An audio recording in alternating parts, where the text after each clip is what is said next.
All right, here we are with Fellowship, Star Wars Pitch Black, Season 1, Episode 1. We are in January 2021, and my name is Devin. I am playing the Overlord Framework, and the next person can introduce themselves now, because I don't think there's any other thing for me to say. Hi, I'm Stephanie, and my character is 411KM, a droid, a banker droid, and I'm using the Air playbook. I'm Nicole, playing General Dreadnought, Arc Clone Trooper, using the Tinker playbook. Peter as the Shining Peak, the Nelvanian Force Mystic, the Ogre. Ian playing Sicarius, a Harch, the Spider playbook. I'm Holden, playing Zevin Dre, Jedi Knight, using the Lantern playbook. A huge Jedi Knight. Yeah. Ah, yes. Everyone needs to know that character is being played by the actor who in his contract didn't have makeup requirements. He had the good contract. I mean, to be fair, I don't need makeup either. I just need to wear armor or be in the mech suit. You're basically the stunt actor, while the guy that plays Boba Fett is just in the voice booth the whole time. Exactly. So, for the listeners... You're CGI. They never made an actual clone trooper outfit. So, for the listeners, if you're listening to this, you've already listened to the intro, which went over the premise, themes, tone. We went over the characters and their backstory, the kind of stuff that happened so far in the story up to now, and what might happen later. And we'll be probably covered in an outro for what did happen. So, we're going to take this opportunity now, at the beginning of the episode, before we kind of dive on in, to reintroduce what characters look like for your mind feeders. So, Steph, if you'd like to begin.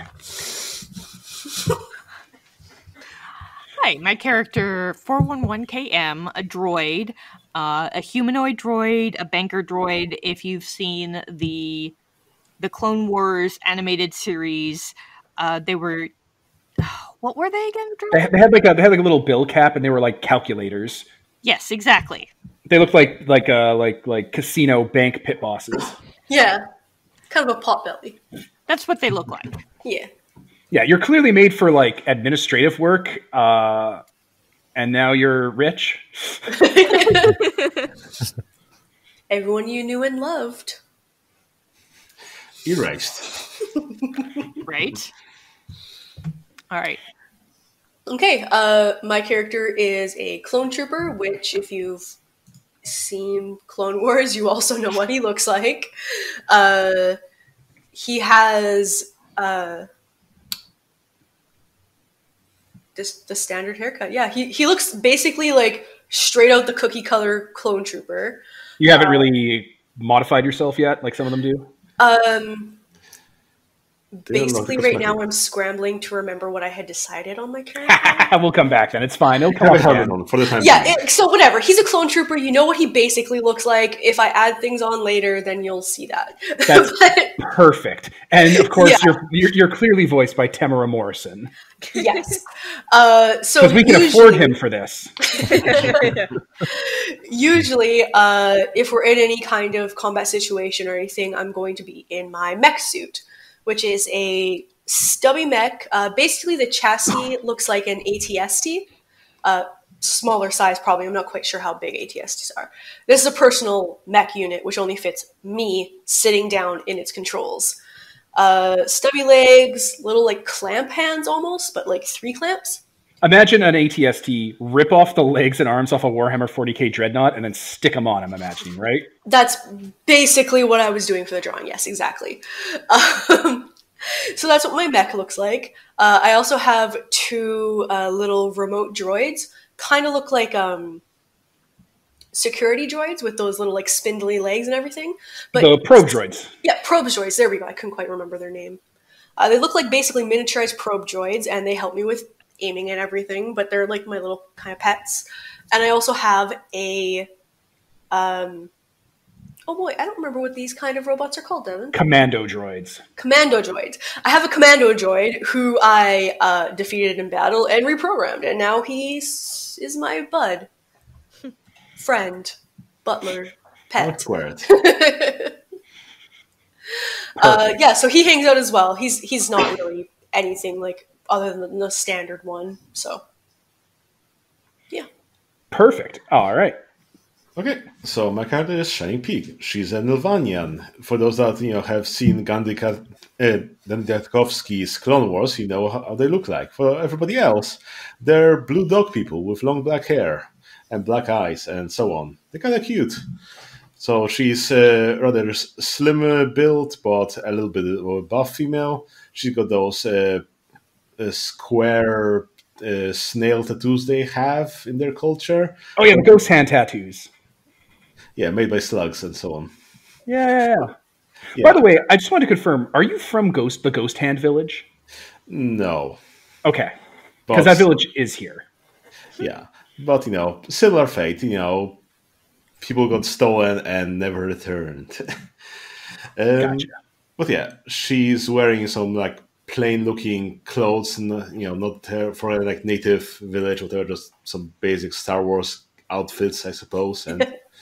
Yeah, doesn't have that much with her, really. She's traveling light. So, Ian. Sicarius is a harch, which is a giant, fluffy spider humanoid. They're kind of cute, I guess. Don't you have 3 sets of arms and mandibles everywhere? Yes, I do. His fur, like thick fur, is a tan kind of sandy color, and he's also covered in Sicarius spiders.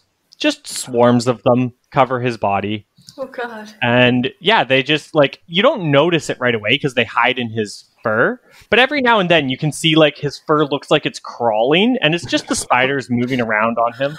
Oh gosh. Ian, you're so unpleasant. So doing an Admiral Sand here. CW Ian's character. Yeah. And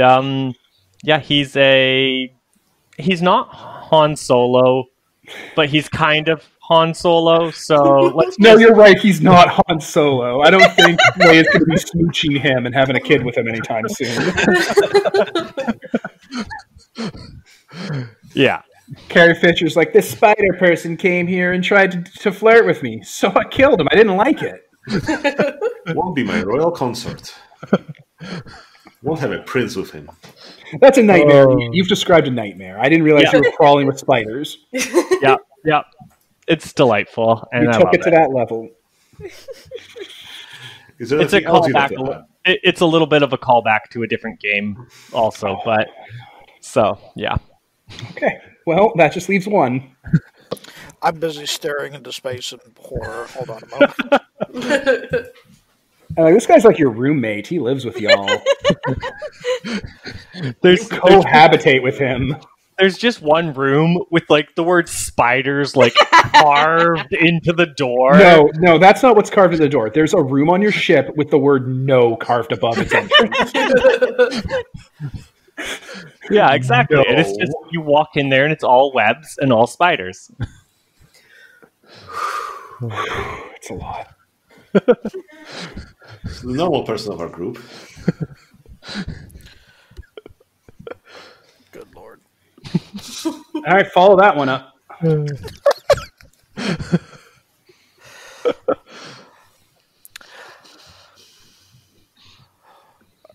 So, sorry. I know. This is why the new people should have gone first. This is why it was a kindness to put the new people first.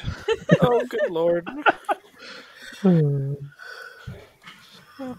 Nobody really knows what my character looks like because they're too busy staring at Ian's.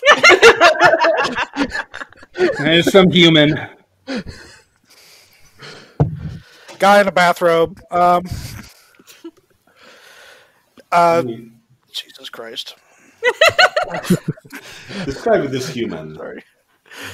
What's the color of the skin? How many spiders do they have on it? God damn it, Peter. You are trying to help, you are hindering. You were being wicked.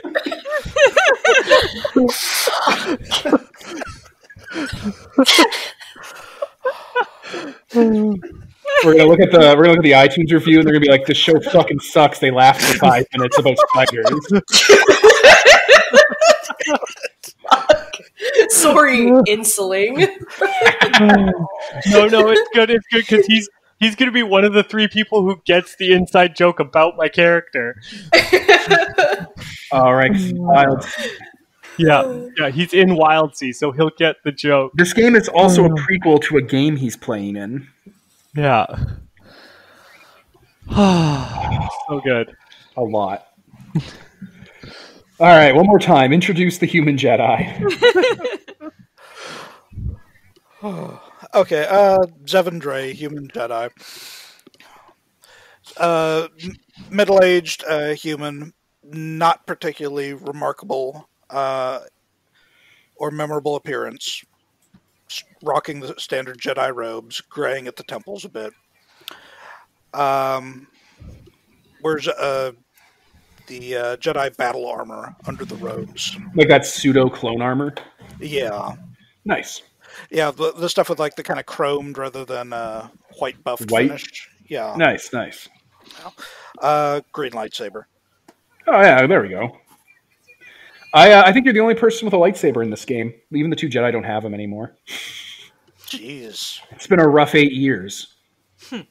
Oh, think and there are no spiders crawling around under the robes. Just There are no spiders. Just for the record. That's most what you of the think. time. Most Right? In With the- spiders, I mean, can you really be sure? under optimal circumstances. fun Star Wars Expanded Universe fact. In the Young Jedi adventure novels, when they introduce the Kid Jedi, one of them is able to make mosquitoes go away from them on the Yavin 4-moon by like using the Force to create a small little bubble around themselves. Oh. So you are the only person who's actually spider-proof. See, I just used the Force to politely ask the spiders to go bother someone else. So There you go. That works the bond too. system is going to be very important.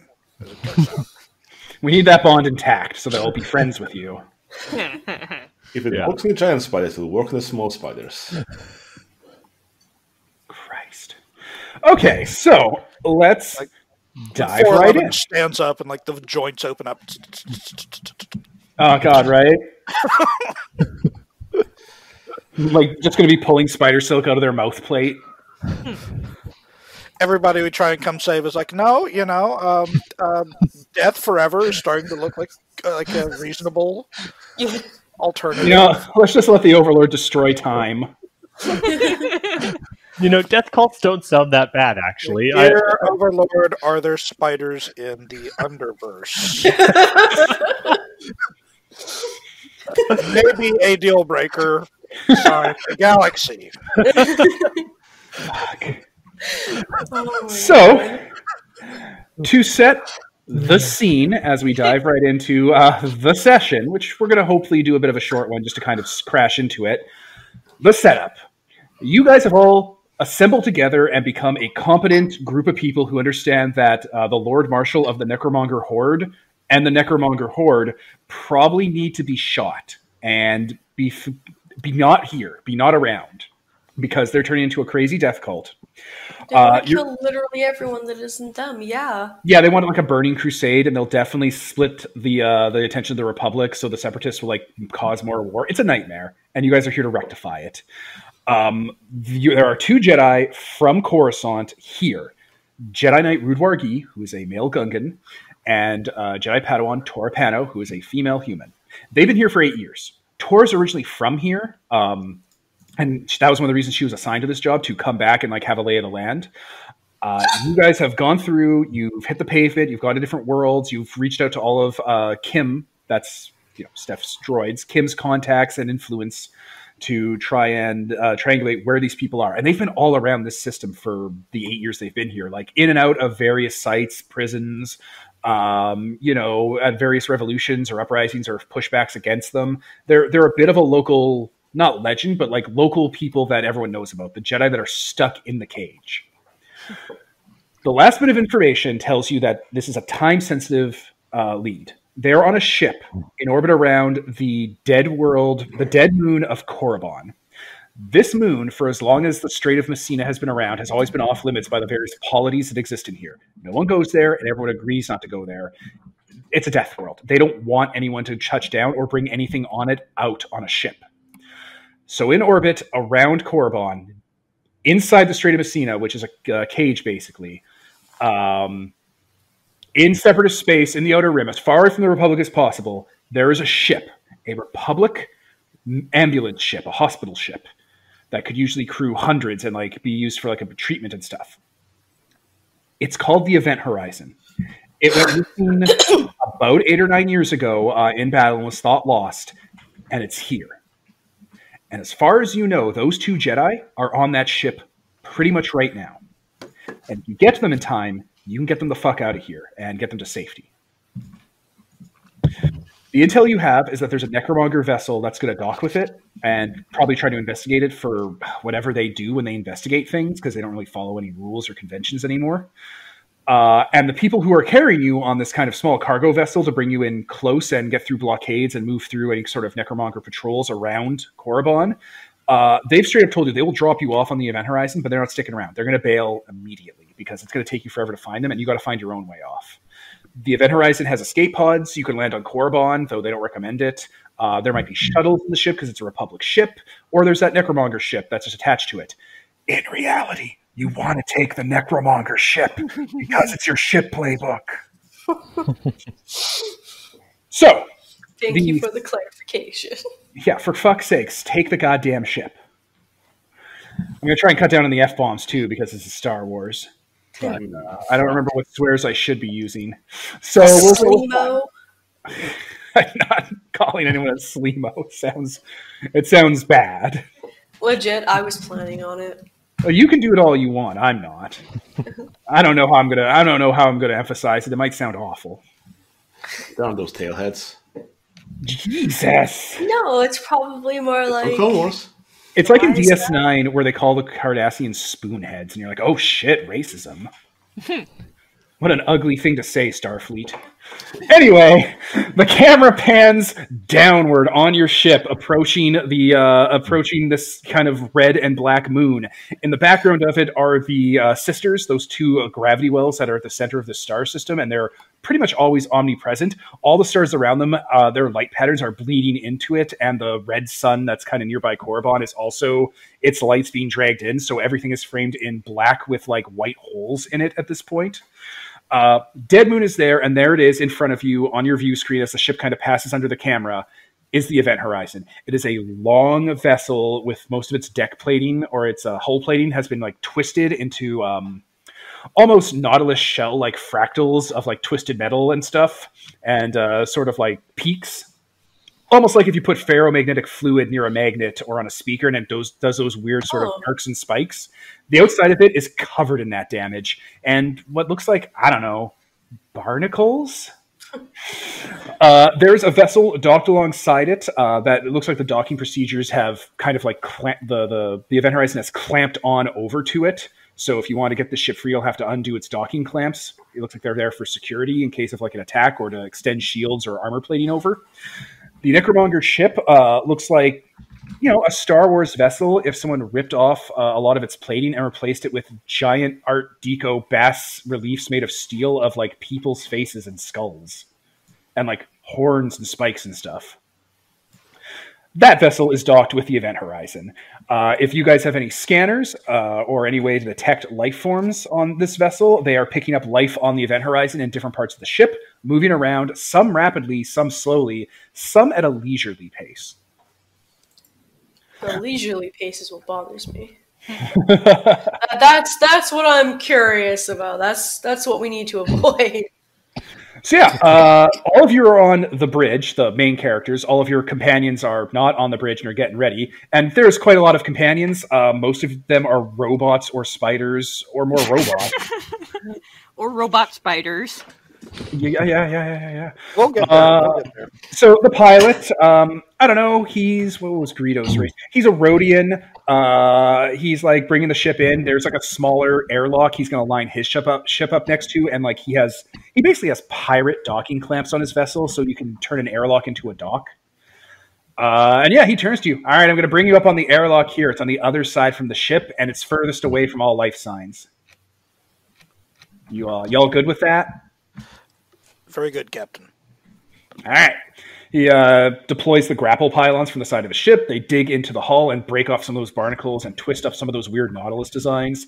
Rubber and latex material catapults over on explosive rounds and nails into it and creates a collapsible dock or airlock. Well, that's weird. Yeah. He hits a button and a green light over the airlock on your side clicks on, and he just slowly turns in his seat to look at y'all. I guess it's our cue to leave. Thank you for your services, Captain. Anytime. Do you have a nickname that people call you? Like, you're a famous droid for generations around here. They have to have a nickname, like the Golden God or something. Just Kim. The giver. Thank you, Kim. Anything for Kim, the Rhodian says. And then still politely looks at you with the urgency of wanting you to leave his life. I assume we all depart. Yes. Let us all amble over to the ship. How do you get through the airlock door? It's not actually in your way. Oh, what was that? Nothing. How do you want to get through the airlock door? It's not really in your way in that you're 5 heroes, but it's up to you. This is the Event Horizon airlock. Do you want to just... Yeah, how do you want to get in? Ken, probably want to do this carefully. We're dropped away from all life signs, but I know that several Jedi are able to mask those. Might be best to open it carefully so no one gets blown out into space. Is it is it an actual door, or is it just clamped onto the side of the ship?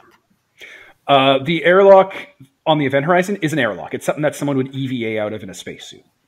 Okay, well... No, it's also an access door. It also has ramps on either top or bottom of it so that droids can roll on out with anti-gravity. All right, I try to interface it and unlock it. Okay, so you guys will hack the door and open it up. I'm not even going to call a roll. It was not an obstacle. I just wanted to see your style going on in. Wasn't trying to trick you. Just wanted to see what you wanted. Yep. So yeah, you guys slice the door, stick a little probe guy in, do the turn, and it opens up. Stale air greets those of you that breathe. And yeah, I assume you file all on in. The door shuts. Yep, the door shuts behind you, locks, goes from green to red. You hear small explosion sounds as the camera pans outside the Event Horizon, and that ship that was docked with the Rhodian captain, he leaves the dock behind and blows it off from his side and just flies away because that's a disposable dock. It's a pirate tech. Right. I look around for any kind of communication or interface panels or anything that I can actually interface with the ship and maybe get access to basic functions. The interior of the Event Horizon is dimly lit, and gravity isn't working as well as it should. So when you move, sometimes small objects that don't produce their own mass shadow to interact with the gravity generators will actually float, while you guys won't. So as you're walking around on your normal legs with, you feel kind of maybe a little weightless on your insides, everything else around you that's smaller than a people is floating in anti-gravity, and every once in a while will flicker and just drop as the mass shadow gets caught in the orbit of the gravity generator. This hallway is as I said, darkly lit because panels are constantly flickering. Many of them have been blown out by clear blaster fire. There's a security door that's halfway shut, like an irisine door that has scorch marks on it, like someone was shooting it from this side as it was closing. And the metal in here has that same spiral design kind of everywhere. It looks like someone... It's as if the metal turned to cookie dough or something, and someone just spun it in a mixer briefly, and then it's set back into metal. Everything here looks like it's been disturbed. This is no longer a hospital ship.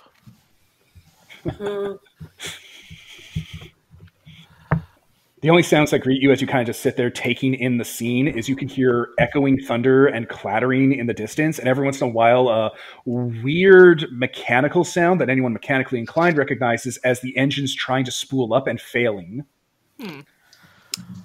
probably want to turn those off. Like I said, I go over to the wall and I pull off an access hatch and try to get access to any of the ship's basic functions, like Sure thing. life sensors, doors, electricity, anything. You pull a panel off a wall where you know, based on Republic designs and the fact that ships haven't changed that much in 1,000 generations, and you go to an access panel that clearly has the access you need, like an emergency console in the back, where it would be. And as you do, the head of an astromech droid falls out and just kind of clatters on the ground. It still has that little spinal column thing attached with wires on it, and it just kind of half rolls like a hubcap away.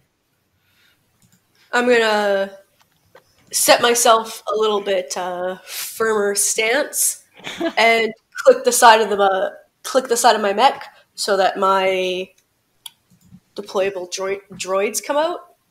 All right, your eye in the sky comes out, and R2 I'm gonna have them go through the hallways, not going too far on their own, but just checking out the general area, seeing what the lay of the land is. And just to complete the scene, as everyone soaks this in, your clone trooper Jedi releases their commando battle droid, who gets up, his little white eyes flick on, he pulls out his blaster and levels it at all of you for a moment, takes orders from the clone trooper that rebuilt it, goes Roger, Roger, and walks on off to take a perimeter. That's good, but just so you are aware, that's not what my deployable droids are. Well, no, you have the little drones, and you have the little drone, you have one, and then you have your dude, right? I have 2 deployable drones, but it's the same set. There's 2 of them, if it matters at all. And then I have my dude. I was meaning that I was sending out the deployable drones. Oh yeah, they're going. Just get the lay of land. But yeah, if he wants to fucking do shit and scout the land, sure, that's a good idea too, actually. Yeah, he's not getting far from you guys. He's just taking point while one of you guys is hacking, basically. And So, when I'm trying to splice into the system, I'm going to see if the Force has anything tell me about the location of the Jedi in this maze of a ship. okay, I'll get to you in a sec, because I'll go back to Steph after Nicole did her thing. I'm just trying to move the spotlight around. So, Steph, Cool. you put your scomp link inside of the panel, bring it up. You already told me a list of things you were looking for. So, for fun, I'm going to call for a look closely roll, because you're clearly doing that. Okay. Actually, it sounds like you and Holden are doing the same thing. Mm-hmm. So it sounds like you two would be working together. Do you guys want to work together then, and one of you rolls and you get hope? Sounds good. All right. Which one of you would like to be the one to look closely with hope? Well, it uses sense, so... Do you have a higher? I have Mine's plus 0. Mine's plus 2. You should go. Okay. Yeah. All right. Yeah. I rolled 14 plus 2, so 16. You take 2 highest out of your... 2 highest. Sorry. That's right. okay. I did the. I didn't even question the 16 either. I was like, yeah, 16. Okay, 10 plus. I was like, that's not quite right. Right? 13 would be the. All right. My bad. So you get both the 7 plus result, not the 9 minus, and not the 6 minus, which means. Oh wait, sorry, I'm reading something different because I'm drunk. Wait. What? What? 13 is your roll? Well, she could have rolled 2 6s. I rolled a 6 that's and a 12. 5. Yeah, and Okay, so that's she 11. meant including her. No, she meant including her stats. Oh, Because she has a okay. plus 2. Okay. Yeah, That makes sense. That was awesome. Sorry. I'm like, you can't roll 13 on 2 dice. I actually thought that too at first. I'm like, wait, that can't be right. I was like, oh, plus the stats. That's what Okay. So to introduce, look closely to you all and the listeners again. Let's go over look closely. You two are together with your scanning the ship and using the Force, trying to kind of get a lay of the land of the place. So with a 7 plus, and you got above 9 and above 6, you can ask 3 questions from the look closely list. So these aren't hard questions. These are more the idea of the kind of things you can ask for. Okay. They're supposed to be kind of like a prompt. So you can ask 3 questions of me to get truthful about what's going on. And they're going to be true. Do you have the handout in front of you? What? Oh, yeah. Do you have the handout in front of you with the question list? Yes. Perfect. Tell me about the missing Jedi. What are they doing? Where are they going? The missing Jedi are in the morgue. Currently, right now, they've spooled up the freezer system and are hiding in one of the surgery rooms that's being chilled right now. See, trying to lower their bioscience to hide their life force, like I said. Oh, but they're definitely alive. Yes, one of them seems to be injured, though. This is the hospital ship, and those sensors are still alive enough in medical areas like the morgue that you're picking up that their life signs one of their life signs is fluctuating. Oh, so one of them might be in critical condition. Not critical, just fluctuating. That could be that could also be a sign of extreme adrenaline or terror. Okay. So not physically, dying, but emotionally, probably a panic attack. It's not an exact sign. Haven't even met me yet. There it is. So there's 2 more questions still. Yeah. Well, the Necromongers are obviously here. Their ship is docked here. Where are they? Yeah, where are they? Where are they in the ship? There are one group of them, and they're not keeping very close together, but they're fanning out a little, but they're still kind of moving in a group. They're not breaking off to be picked off one by one. They were in the engine room, and they are now moving to the bridge. Along the way, they're going to pass by the morgue. Okay. But they might not necessarily notice the Jedi hidden in there. They might not. Yeah, maybe. Who knows? Can her third question be is there a way that we can get there quicker? Like a quicker way through the ship? Yes. What is the basic layout of the ship, and is there are there obvious clear ways through the ship, including to the engine room, to the main computer, and to the morgue, and to the Necromonger ship? Okay. I'm going to do 3 levels here. Top level. This is a ship, so the answer is yes. You can go anywhere you want in the ship and get to where you want to go. Think of them more like abstract ideas. If you think there's a main computer room, there's a main computer room. And if you think there should be a path there, there's definitely a path there. Okay. Like going through air ducts, or going through there's these weird behind the wall areas of these ships that you see in Fallen Order that you can crawl through if you really want, or Jeffries tubes from Star Trek. This is a big fucking tin can in space full of tunnels and holes and passages to get to various parts for maintenance robots, the people who originally built it, and some might have been sealed up inside like the Titanic. It's all there. So if you want to get there, assume you can, and you have a layout of the ship. Okay. The second level of that is this ship is haunted. It's the haunted house. And we got to touch on that very briefly. Okay. 2 stats are right now in play. One is called Spooky. No one can hold hope here. The other one is Living Nightmare, which basically means if you get taken out here, it goes bad. And that's where we are right now. Okay, but they did just use hope. Is that okay? Yes, it's fine. Okay. I don't care because I forgot. I read it as you can't hold hope, but you can use hope. No, that's not a thing. That's not a real thing. It's like, use the Force. That's not how the Force works. Legitimately the best line in that movie. I can just slap you and be like, no. Also, are there any active droids in the ship? Oh, we'll get to that. We got other stuff we got to spin the spotlight to, because the next part of this is you can path the group out away to the morgue that could bypass the Necromongers if you leave now. Let's do it. Mm-hmm. Okay. So that'll cover that'll cover fucking people's names. I'm trying to do character names. Zevin and Kim. Yeah, that'll cover Zevin and Kim's action. We already covered Dreadnought's action. What is Sicarius and Shining Peak doing before you guys immediately break to intervene? Do you have anything? You don't have to. I was going to look closely, but they already did that. So, can you set traps, Ian? They're retroactive. When he uses them, they were already set. But yeah, that stops it from being a nightmare. Yeah, that makes more sense. Because if it was the other way around, I'd say, well, they might come here because they just saw a ship dock. But Yeah, no, this avoids the Shadowrun problem completely. It's retroactive. Excellent. Yeah. So he's always setting traps. Cool. Yeah, he has always done it. He's always doing it. He has did it. He will done it. That's how it works.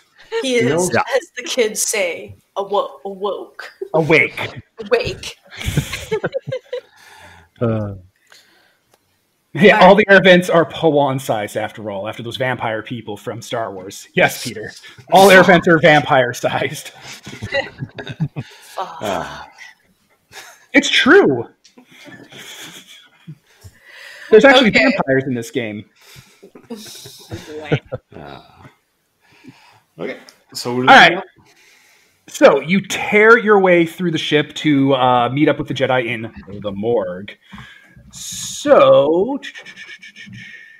perfect. All right. So as you're moving through the ship to get to the morgue, you actually find that it's easier than you thought it would be. Like several of the floors you had to go through, you actually don't. You found a better shortcut. Some of the elevators still work and are actually running pretty fast and look a bit undamaged. And you're able to make really good time. If your calculations are correct, you've cut off the Necromongers by like half of their travel time. Nice. So the room, as the turbo lift comes down and opens up like the cylinder it is before you, is a long corridor. The walls on either side are glass windows looking into office spaces that look like they're supposed to be kind of like clinics or consultation rooms or administrative offices for the morgue, like for storage, autopsy, that sort of thing. There are outlines on all of the glass in this place of near humans or aliens that were humanoid. And those outlines are actually kind of like scratched in, like someone took their nails and scratched it out to like color it in. There's data pads and technology everywhere, but a lot of it looks like it has that Nautilus shell and that ferrofluid kind of like twisting to it. Like it's like this stuff was made of like tin or taffy and someone just gave it a good twist and it went all white around the frayed edges. There are offices and desks that have been flipped over. There's a lot of furniture that's been put up as barricades against vents and against like ground level droid access ports. And leading down this hallway, which sinks a bit into the floor because you have to take steps down that also have like ramps on either side for droids to ramp up and down. Further and further down, as you kind of go on an incline, it eventually opens up to the morgue. The morgue is plated in ceramic white tiles that still are white and try to illuminate on their own internal chemical reaction source because it's based on Kaminoan tech and they're all about biofluids and stuff for lighting and infrared. So these actual independent tiles light up on their own with their own internal lifespan battery. They're all flickering off at various frequencies and various kind of patterning. And the central room has like almost like a wedge design to it that opens up into the morgue itself, but on either side there are corner of the wedge there are corridors that lead to different parts of the morgue.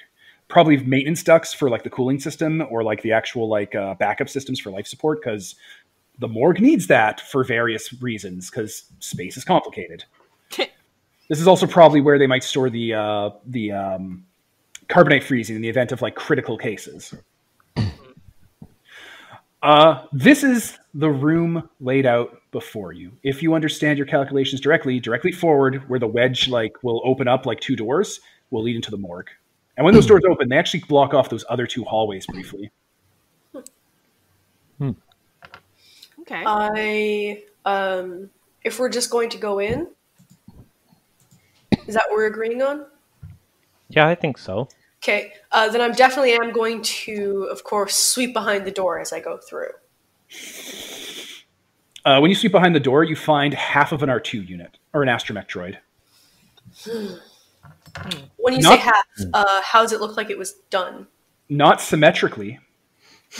Well, was it a lightsaber? Was it a blaster? How was it cut in half? You know if you leave a tin can out long enough full of stuff and it'll swell up and burst?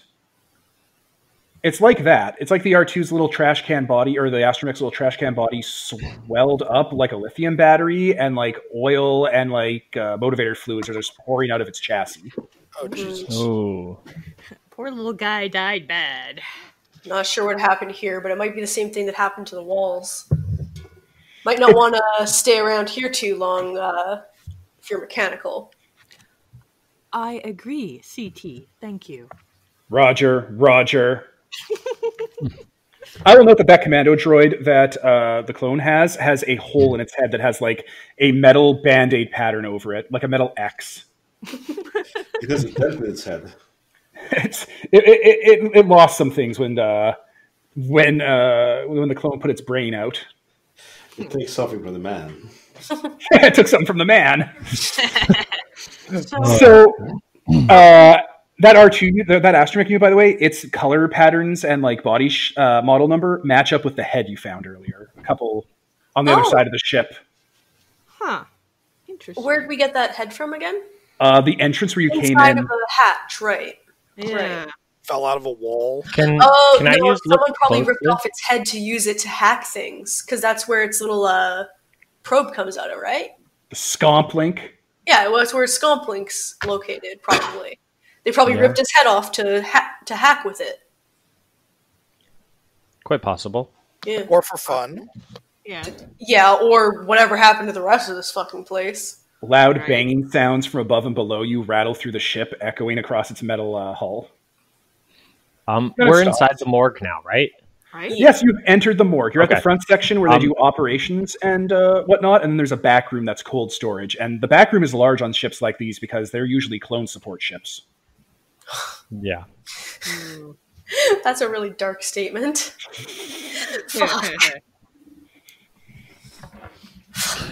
I assume the Jedi are hiding. We don't see them right away. That sounds like Jedi hiding hiding among dead bodies, so people leave them behind. Can I look closely then? Yeah. What are you going to do to look closely? How are you going to do it? That's going to be like your own style.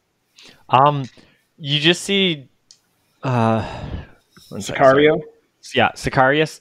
He just starts like walking around the room and kind of like moving his hands slowly, and you notice that like groups of spiders are just kind of like poofing off of him and like scurrying around checking things and then like scurrying back to him. His hair looks significantly less full when they're not inside. Yeah, he looks like he drops a good 10, 15 pounds. You just don't have that volume without them.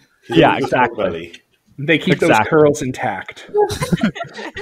It's not as luscious without them, you know?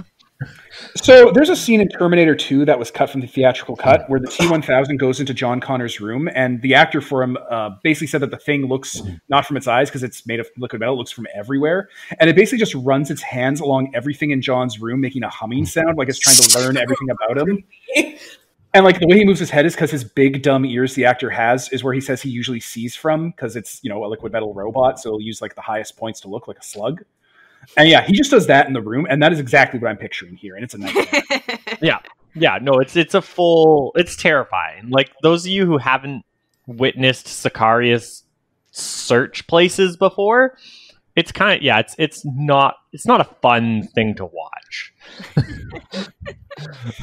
All right, while you're searching for the Jedi, what are other people going to do? Like, how are you going to prepare for how this might play out? What are you thinking? What are you worried about? Well, probably the biggest worry would be the Necromongers hearing us while we're rummaging to this place and possibly talking with the Jedi. It's true. You do have some time before they pass by here. A fair amount, actually. So that is a concern, though. There is a timer ticking down. Some of us should probably investigate the back room where the cooler is. That'll probably be Ian if he's looking closely and succeeds at finding the Jedi. Okay. Like, he's doing the investigation right now. Like, you guys are get a chance to basically, like, do other things other than the investigation. Should we just call out to them? Maybe they'll hear us through this thick metal, morgue slabs. Yeah, just yell at them. You just be screaming at them through the door. They just hear indistinct moaning. Yes. As well. In our stealthy mission, trying not to be heard by the Necromongers, we should just scream. So, Ian. Yeah, I guess we're going right in. I rolled an 8. Oh. Well. So it's a 7+, you get 3 questions, but it's a 9-, so you find one of those answers the hard way. And because I rolled a 7+, I get a web. Which right, you can do that. things. Or, Yeah. cuss. Fuck this. My first question is going to be, where are the Jedi? Okay. And because you have to learn one the hard way, you could ask your other questions too. And other people can volunteer questions if they want as well. It's a whole thing. It's a group effort. Well, we're all looking for the Jedi, so that's the big one. Big question. Yeah. The second question... Oh, go ahead.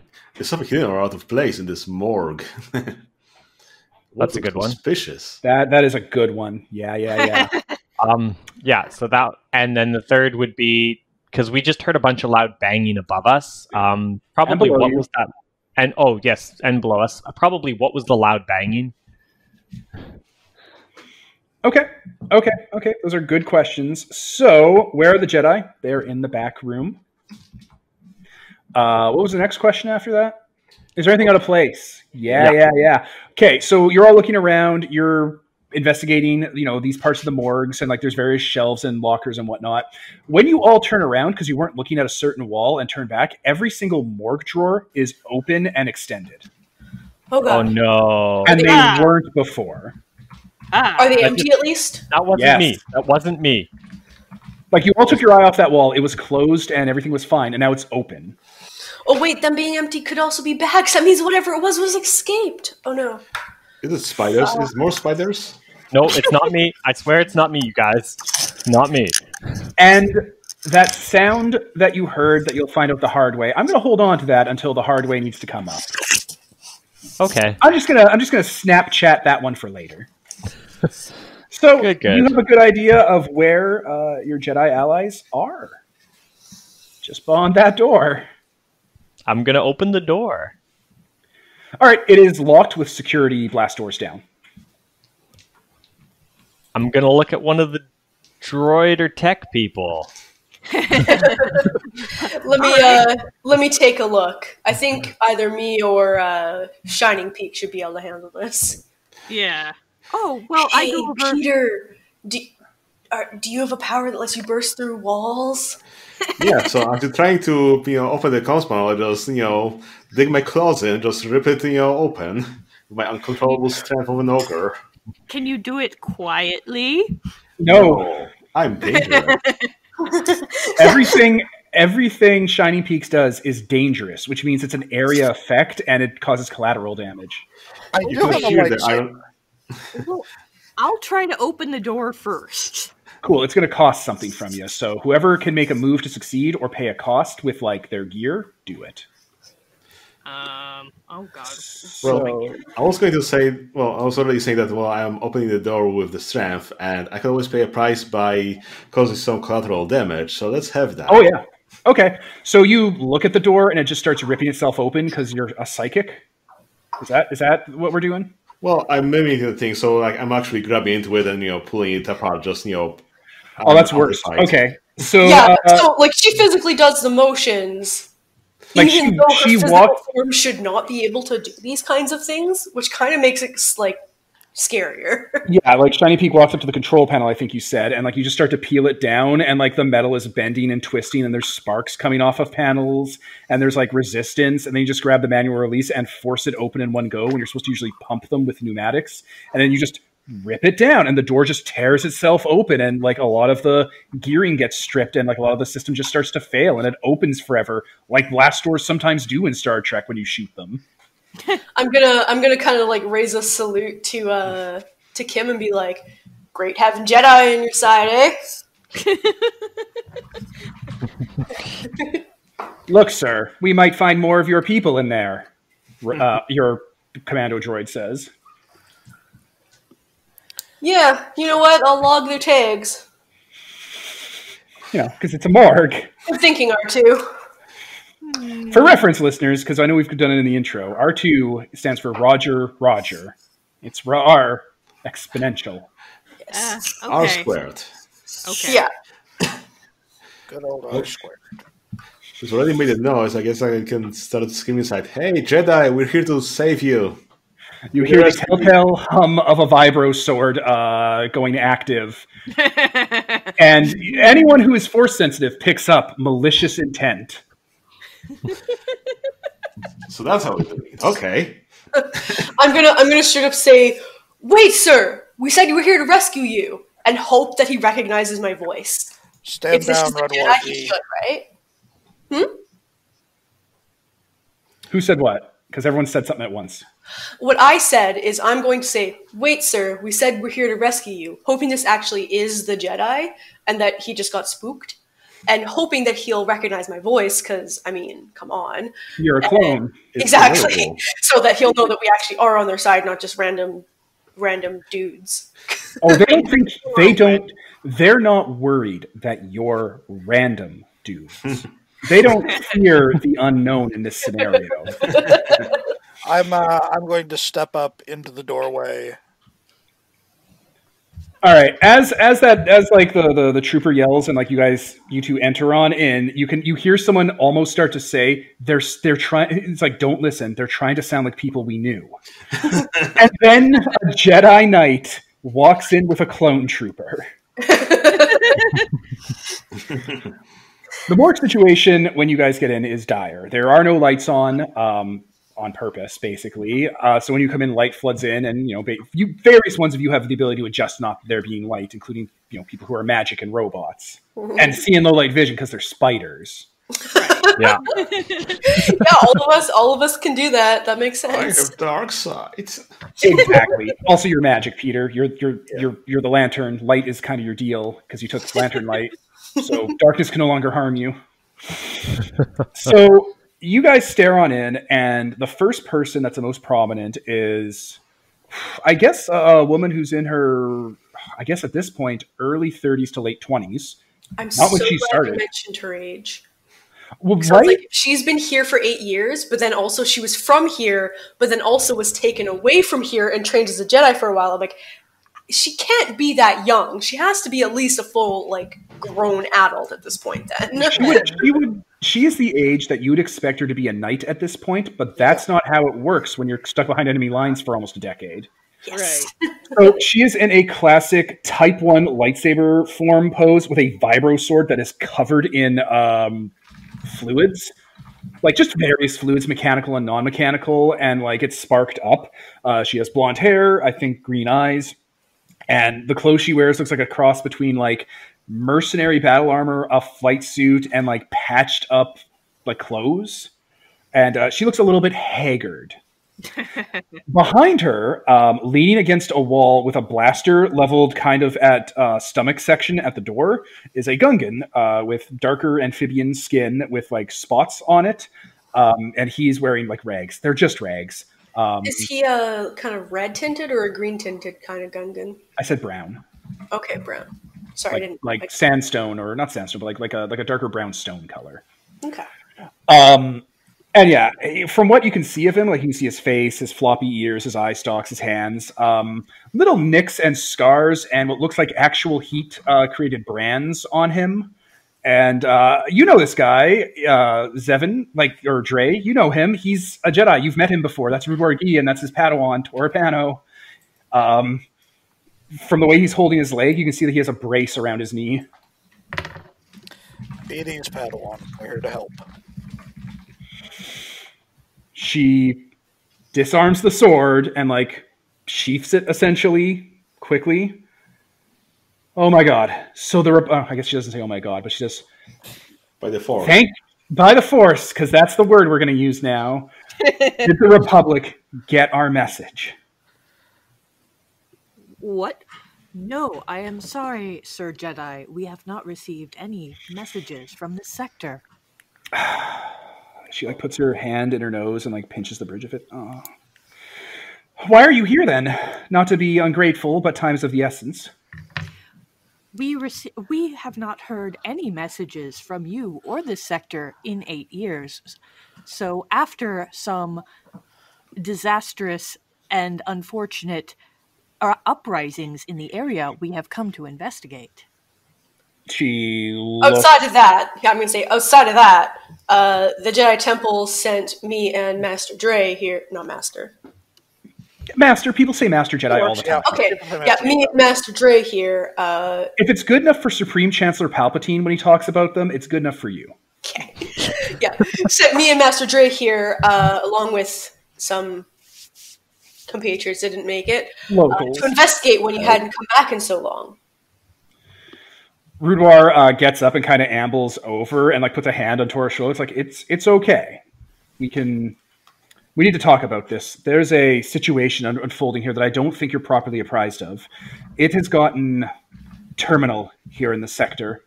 The Necromonger uprising is not what it seems, and we're trying to do our best to overcome it. We sent out a message, but I guess it didn't get through. We told you all not to come here.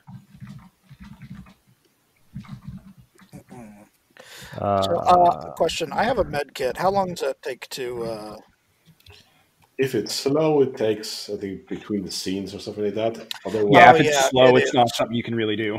Okay, so I was which kind of feeding light? Give the guy some stim patches or something to help get him out of here. But well. It's odd while you're looking at him. Like, you're looking at the way he's moving and the way he's kind of holding himself. All of those injuries he's displaying should have hatched themselves up with his meditation rituals. Uh-oh. Like, that's not implying that he's been supernaturally wounded. That's implying that he's a little bit off baseline at this point, which explains the torrential amounts of anxiety they're both giving off in, like, palpable waves. Oh, yeah. If dude is like if dude is like having trouble maintaining his connection to the Force, that's bad. Yeah, he's not keeping focus. Yeah, not in the sense of like, oh shit, he's secretly possessed, but like, oh, that's bad. No, he can't center. Bad. Yeah, he's not centering himself the way he should for a knight of his age and experience that you're used to. Also, they held you up with guns and knives. Yeah. Can I scoop him up? Like, he can walk. He just has like a brace on that he's just getting used to. Oh, I thought he also had a gunshot to the stomach. No, he was leveling his blaster, so if you walked in, he'd give you a gut wound, which is the give most us a awful gut way wound. I thought you were saying he had a gut wound. No, he was going to explode your stomach like Greedo. Well, that said, I'm pretty sure our battle mech could probably, get him around faster than he can on a half-busted pin, but... Yeah. But more to the point, back in character, if you have a debriefing, it can probably wait until we're off of the ship, where I believe we have enemies coming down the hall toward us as we speak. Yes, if we're lucky, they'll find us. What? That's the opposite of lucky. Tora cuts in and just kind of like also puts a hand on his shoulder and like, okay, down, buddy. It's like, you don't really understand the context here. The Necromongers, we're hoping they find us. We need them as bait. Bait for what? Okay. Well, I had two questions thrown my way. Both questions amounted to what's the plan, man. Yeah. Bait for what? I meant to say ma'am, not man, by the way. I wasn't trying to be super chill. I was trying to be respectful, but I just slurred it a little bit. As several of you say, bait for what, I will now make you learn the hard way what that noise was, as a deck plating below the morgue where you are flips open. Do you know what the Duro look like? They look like the Greys. Like the Grey aliens, but like man-sized. Okay, sure. Yeah, a Duro bursts out of the floor, having the Evil Dead Deadite makeup on top of him, looking like a gray alien, like with a mouth open with like sharpened teeth into it, and like missing one arm, and the other one is like coiled and like has tendons kind of like just tensed through it. Bursts through, grabs. You know what? I'm going to say it grabs Sicarius' leg and starts gripping and pulling and trying to drag you down back into the floor. Oh, no. Don't grab me. That's not good. So, who would like to react first? No. Or Sicarius, you've been thrown into immediate danger, which means I'm going to swing the spotlight away from you. No, but when they do something against me, I can trigger a trap. Sure. So, I'm going to immediately catch them, which means they become immobilized. So, reaction. It is now immobilized and webbed. Flip.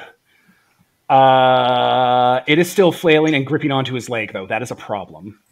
Yeah. It would be less of a problem if it was no longer attached to the arm that's gripping him, yes? Yeah, go for it. I do have a lightsaber. Okay, I'm going to say it being webbed clearly gives you advantage. That makes sense, right, everyone? Yeah. Right. Yeah. So, if you want to try finish him, go ahead. All right, let's do this. I'm a little bit worried that if you don't get 9+, you might accidentally cut off Ian's leg. But you know what? Cyberware is great. Whatever. No, I'm not going to do that to Ian in the first session. That's crazy. He says, thinking about cutting off my leg. I mean, we cut more and more legs out, and he starts becoming more and more like, that other heart from the Clone Wars. Admiral Trench, who is here, by the way, not here on the ship, but he's in this sector. Also, what I thought Peter meant was Maul when he had the really awesome spider centaur look going on. I meant he looked so cool. Yeah, I meant General Trench because he's like cyborg. So, Admiral. So, did you? I hope this happens in character. I hope Peter keeps calling him by a lesser rank, and he keeps correcting him slightly more like Admiral. There'll be a beat, and he'll be like Admiral. Yes. So this would be what? Roll to destroy them with blood. Yeah, go for it. That's exactly how to do it with that move, with finish them. So you roll with blood. All right, let's see what I get. Yeah. Unless you don't want to kill them and want to get information, but it looks like a scary zombie monster, so... Yeah, I'm just slashing. Let's see, I got a 2, a 6, and my blood's +1, so that's 9. So That means you damage them, and you get to choose which stat you damage. This zombie thing has 2 stats. Grab them and don't let go, and surprise. Which stat would you like to damage? That's a Go for toughie. surprise. I say damage surprise, because we want him to stay attached to Ian's leg. We can just keep slicing him if he's still attached. It's fine. We don't want him to surprise us again. That's the thing we don't want. Oh, but he's trapped. He can't go anywhere. So anyway, yeah. Obviously, I cut Sicarius loose. All right. That you cut his leg off. I was like, oh my god, are you kidding me? That's what you get. Are we starting this early? Immediately off with the arm. All right, you're free now, Ian, or Sicarius. Who's up next? It is flailing and banging its stub against the ground. I would like to stomp on it with my mech's foot, pinning it in place. Yeah, that'll happen basically immediately. Like it is no longer a threat. It is too far gone at this point. You guys jumped on that real quick. Excellent. Tora turns back. Those. What about him? No, the question. Remember, you guys were like, "What are we doing the whole thing from?" And then there's this scene played out. She just goes, "Those." That is what we're baiting. Well, we got one. How many are there? I don't know. How many medical personnel are on a ship this size? She uses her foot to kick the body over to show that it was wearing a scrub with a medical tag on it from the vessel. We need to not be. Can I automatically know the number? Yes, you can. Yeah, I'll rattle off the exact number back to her. It is in the On the hundreds. ship. We need to not be on the ship. Let's go. Can we go? Yeah. I'm glad we found you quickly, ma'am. I need Sir? I need to AFK for 2 seconds. I'll be right back. Sorry. Sure thing. Do you know if there were any other survivors, Sir Jedi? Rudwar speaks up. We had thought that at first, but it turned... The situation evolved rapidly after that. I'll take that as a no, then. Should I finish this thing off? Or do we need it here as bait? Oh no, it stopped moving around. Like it's not moving anymore. You killed the zombie. I'm gonna pop a couple rounds in its head anyways, because I feel like I was ineffectual here. What? You stomped it to death. No, I know. I'm just letting you know, like, not out of character. In character, I was like, I didn't really do anything in this fight. I feel like I should show that I'm still cool in front of these new Jedis I just met. So I'm gonna just pop a couple rounds in its head and be like, all right. Put a small blaster next to it and then say it's armed and then shoot it. No. I'm afraid I didn't quite catch that. Toss a small blaster next to it and then say it's armed and shoot it. Oh my god, no, I'm not a cop. I'm a good boy. No. You're like a husky or a malamute, man's best friend, not a German shepherd. You doctor. Oh my god, Dogter. Yeah. Yeah, exactly. That's been a pun for something, right? It has. Anyway, From our other Star Wars game. so yeah. Continue, Devin. Sorry. So you guys are getting together to kind of keep moving on, right? What's the plan for Right. that? What's the order of operations here? Well, if there aren't any survivors, let's find a way to the ship. Yes, we need to unlock the docking clamps still, I think. Yeah, you have to, and that's done either through the bridge or that's going to be done through one of the computer rooms. I'm back. Perfect. We were just discussing Okay. the plan. So we need to go to either the bridge or the computer room to unlock the docking clamps to take the ship that we want. Not this crazy-ass mess. We want the Necromonger ship, which looks scarier on the outside, but actually is less scary on the inside. So, bridge or computer room, which do you think is less likely to have... Well, we know the Necromongers are going to the computer room. Do we? We Do had we? that scan. Oh, sorry, the Yes. bridge. They're going to the Oh. bridge from the. Oh, they're going Let's to the go to bridge. the bridge. They're going to the bridge, so let's go to the computer room. Yeah, let's go to the Let's go to computer where they're room. not going. Yeah, go to the computer room, unlock the docking clamps, head back to the Necromonger ship, take off. Do we need to blast this ship out of existence before we go? Rudor and Tarno look at each other, look back to you guys, and go, we wanted to get information from this vessel, but we couldn't pull anything from the computer core. If they're here, they might be trying to do the same thing. So think that yes, Oh, this isn't their doing? Whatever is up with this ship? This ship's been derelict longer than the Clone Wars have been going on. Wait, no, sorry, I fucked that up. This ship has been derelict longer than the Necromongers have existed. Okay. Well, sir, ma'am, sir, what do you think is the most important objective here? Do you think we can still get the information? I'm pretty good with tech, and we got a droid here that help. Well, we got a couple of droids here to help us out. Rudwar kind of freezes up and starts looking around nervously. He can't make a decision, and Tora looks like she's also weighing the options, but in a more concrete way. I'm looking to Holden. I'm looking to everybody, actually. Out of character, let's go for a second. What do we want to do? Because in character, clearly, it's not really fair to pile the entire decision on Holden here. So, out of character, what do we want to do here? So how are we baiting those things? Pardon?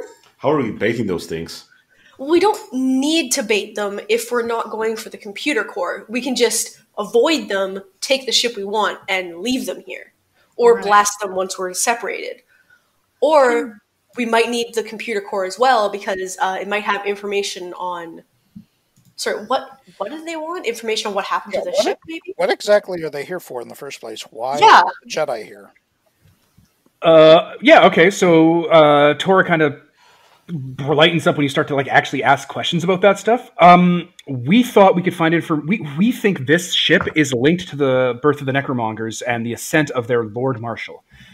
As far as we can tell, he used to be Republic staff on this vessel. Personnel records, then. We just need to know more about it. We need a bigger picture of what's happening here. Do we know a name? No. Or were you hoping to get that here? We were hoping the only given on the ship would be our best bet. Or if there was maybe a dozen, we could narrow it down from there. That's a good point. Okay, a given. Sounds like we Wait, should a given Republic Doctor? Yeah. You don't... I mean, I knew one, but what are the chances, right? She's kind of... Brown. She just kind of looks at you because she doesn't know anything about clones, really. Oh, It sounds like our doctor, our family doctor, he was a given. Doc, well, we just always called him Doc. She just looks, she's like, I don't know what to do with that information, I'm sorry. Well, I don't know, one Republic given doctor. It's probably not this one, but, yeah. That's why we were here. I don't know if it's worth it. Anyone else? I'll keep them busy. We can either try to make it to the computer room before the Necromongers, or it's possible we can try to pull some information from the bridge. but it is more likely that the information is in the computer room. It is more likely. Plus, weren't the Necromongers going to the bridge? Yeah, they're going to the bridge. Yeah. The Necromongers are going to the bridge, which isn't a problem if they're looking for information, because it would be in the computer room. But it is a problem if they just decide to take us to light speed. With their ship clamped to the to the like I'm pretty sure like vessel?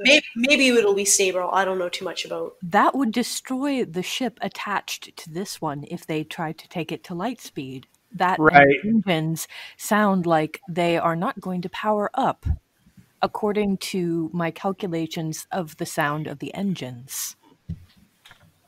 That sounds right? It would break up the other ship, and that's what they want the information on, right?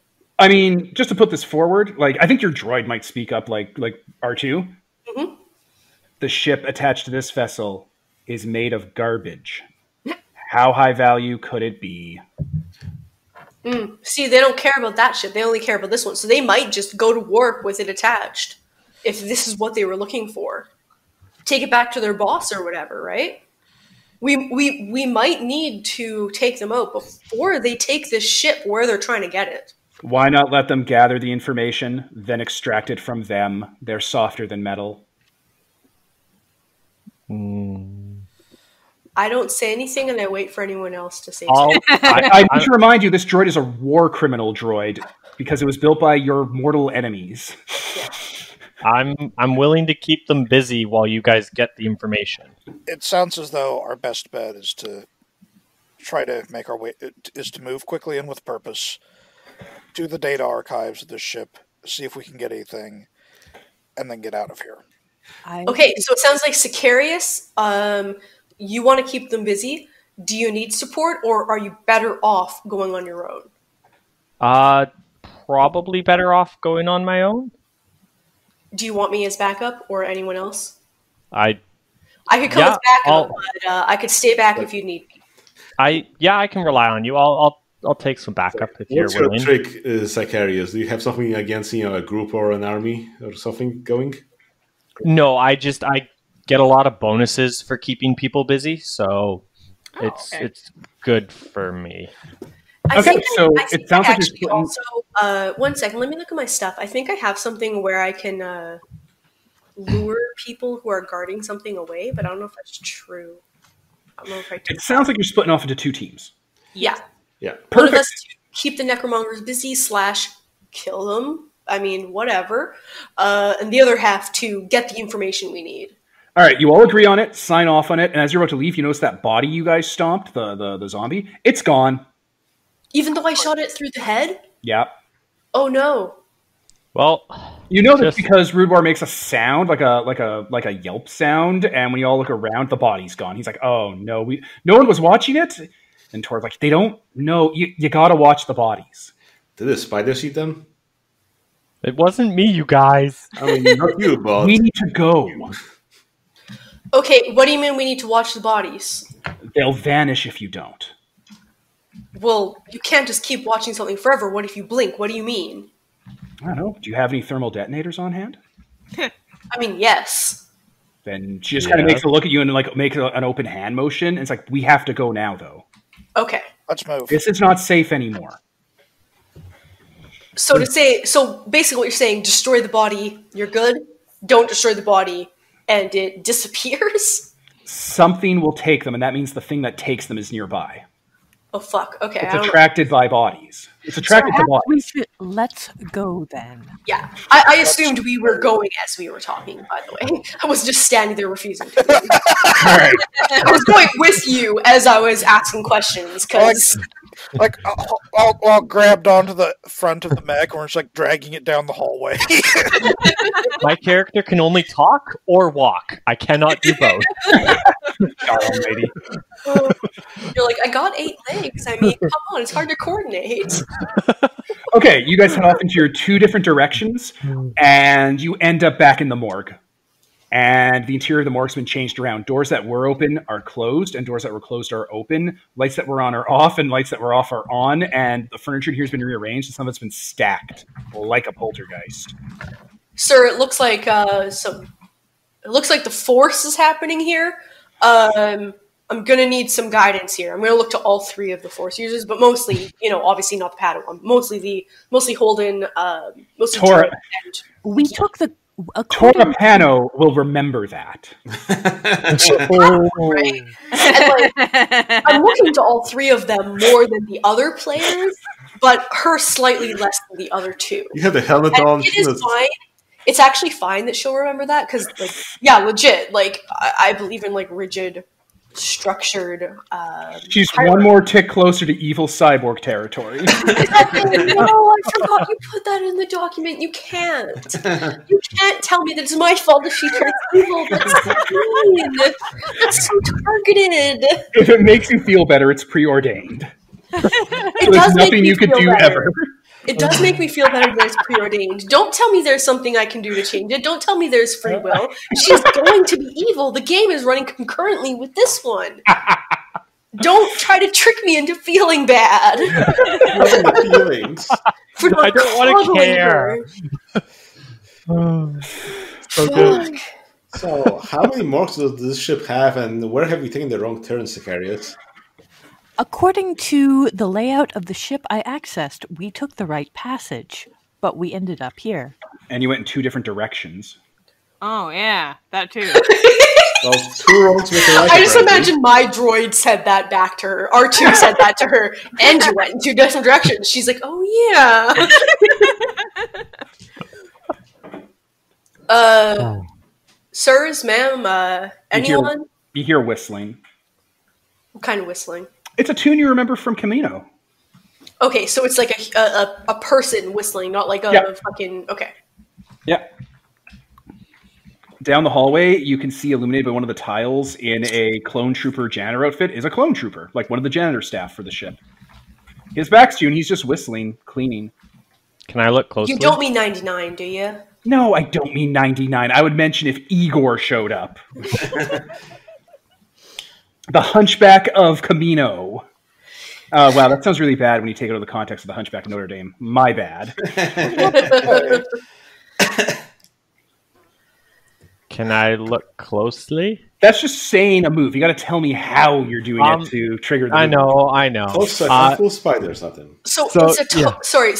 Before Ian does whatever Gets he's its doing... face bitten off. Yeah. Yeah. So it's a tune I recognize, and I look down the hallway, and it's a clone trooper. Like, it's a clone janitor cleaning the ship with his back to you, and he's whistling this tune you've heard many times on Camino that clone troopers just whistle when they're bored.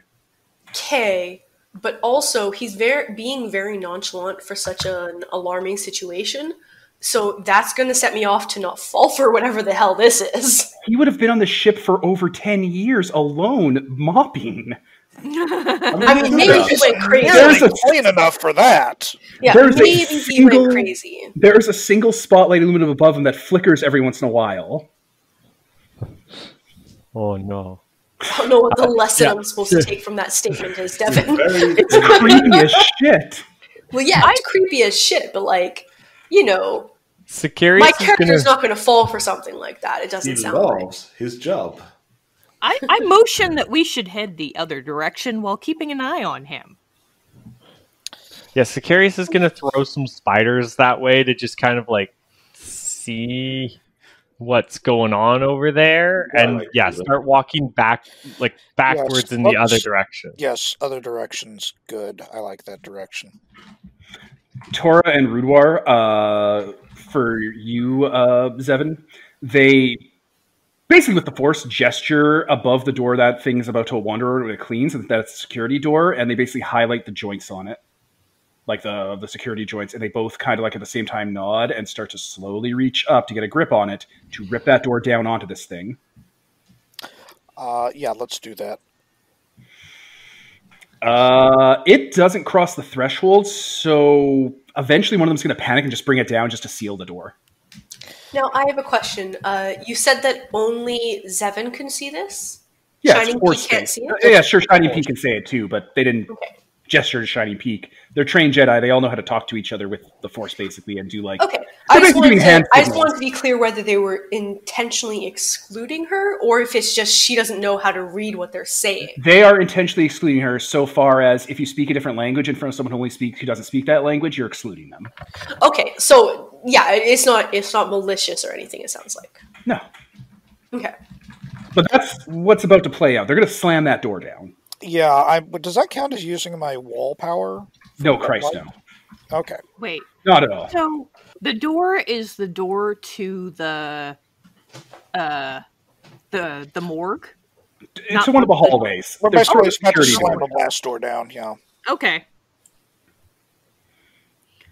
Yeah, door goes down, you guys start retreating.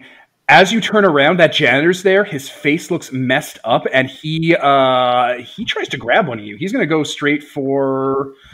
you know what? I haven't done much with Steph. So yeah, Kim, that janitor's there, and he puts both arms on the shoulders. His face looks messed up and monstrous, and he's going to try and pull you in half. Yeah! Just to be clear, though, it does look like a clone trooper, but... Yeah, the clone trooper that's been possessed by the devil. Okay. Like, just imagine all of these people possessed by the devil when there's awful magic afoot. Possessed by the devil doesn't sell it, but Deadite. Yes, that they're tells Deadites. us exactly what you mean. No, yeah, they're Deadites. They're Kandarian demons. It's 100% Batman. I could not be clearer. They have stats called the Evil Dead. Can other people roll overcome for other people? Yes. You intervene and save them. Can I roll overcome for Kim? Yes, and you will roll with hope.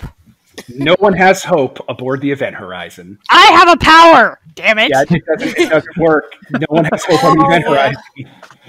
Yeah, usually that would work and that'd be awesome, actually, but because it just works, because when I roll overcome, I actually can get things out of it. But in this specific scenario, it doesn't work that way. Still, though, I can roll overcome for you. How are you overcoming? You said that something's grabbing her? The Deadite has grabbed her and is trying to use its raw strength to pull it in half. I'm just going to punch it with my mech. I'm going to try to punch it in the head with my mech, and presumably it'll tear that off of her. And that's your overcome? Yeah, I'm just going to overcome by fucking fighting it. Ash Williams would do it. All right. Smash it with your dreadnought fist, your power fist. Okay, so 2d6. Yeah, and you're rolling to overcome. This isn't to damage or anything because no one has advantage yet. And by the way, my powers let me overcome with iron instead of whatever the hell it is. So I get +2 instead of my shitty other stats. Awesome. And the +2 is added at the end of the rolls, right? Yeah. Okay, sorry, I'm not quite sure on these types of things anymore. I haven't played this system in a long while. I know, right? So I got a 9 +2, so I succeeded successfully. Okay. Let me look at the overcome rules just to... What'd you get altogether? 11. 11? Oh, okay, yeah. So you overcome the threat. Thank you, Peter. So I overcome the threat, which just means she's fine. Yeah, you stop the obstacle, threat, cut, or move from causing harm. So Steph does not take a bunch of damage and some other awful things happening to them. And yeah, that power fist comes down much faster than anyone would have expected from a machine that big, hits the clone trooper in the face, and it goes spiraling like a puppet with its strings cut into the corner like it's garbage. I deliberately keep my eyes on it. All 8 of them. Yeah. Yeah, Tora and Rudwar, we have to go. That's Bob. I thought you said we couldn't take our eyes off it. We have to go. That's Bob. He doesn't play like that. Okay. And yeah, as you're saying that, the elbow of that clone rises up like it's being pulled by something, and then like one of its legs comes up, and it's like it's floating and saying itself right. Legitimately, like a marionette. Yeah. So that is so creepy. Let us run. So while that's all going on, and the group is starting to, I assume, move the hell away? Yes, you guys are starting to egress. Yeah. While that's going on, I would like to rip a deck plate out of the wall and send it right into this thing as fast as I can accelerate it. Sure. What are you going to do? Try to decapitate him. Specifically, I'm looking, since apparently this thing isn't inclined to die from a power fist to the face. I'm not particularly trying to kill it. I'm trying to keep it busy. Oh, hey, that's perfect. Using the Force for ranged attacks. So this is what's going to happen right now. The Jedi, Zevin, is going to keep it busy. The rest of you are going to roll get away. Ooh. Oh, it's a two-sided thing. Okay. It's two different things are going to happen. Now, here's what's going to happen. As soon as you try to get away, because that's how Killer Bob works, Grave Encounters triggers, which means you all take a damage. But then, Zevin will keep him busy and will lock him away from you long enough that you can get out of that and escape.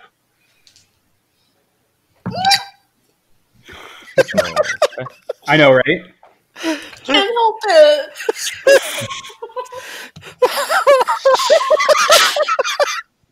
I'm sorry. It came It's up. so good. Yeah. It came so good. up. It came up right as somebody posted a Doge meme over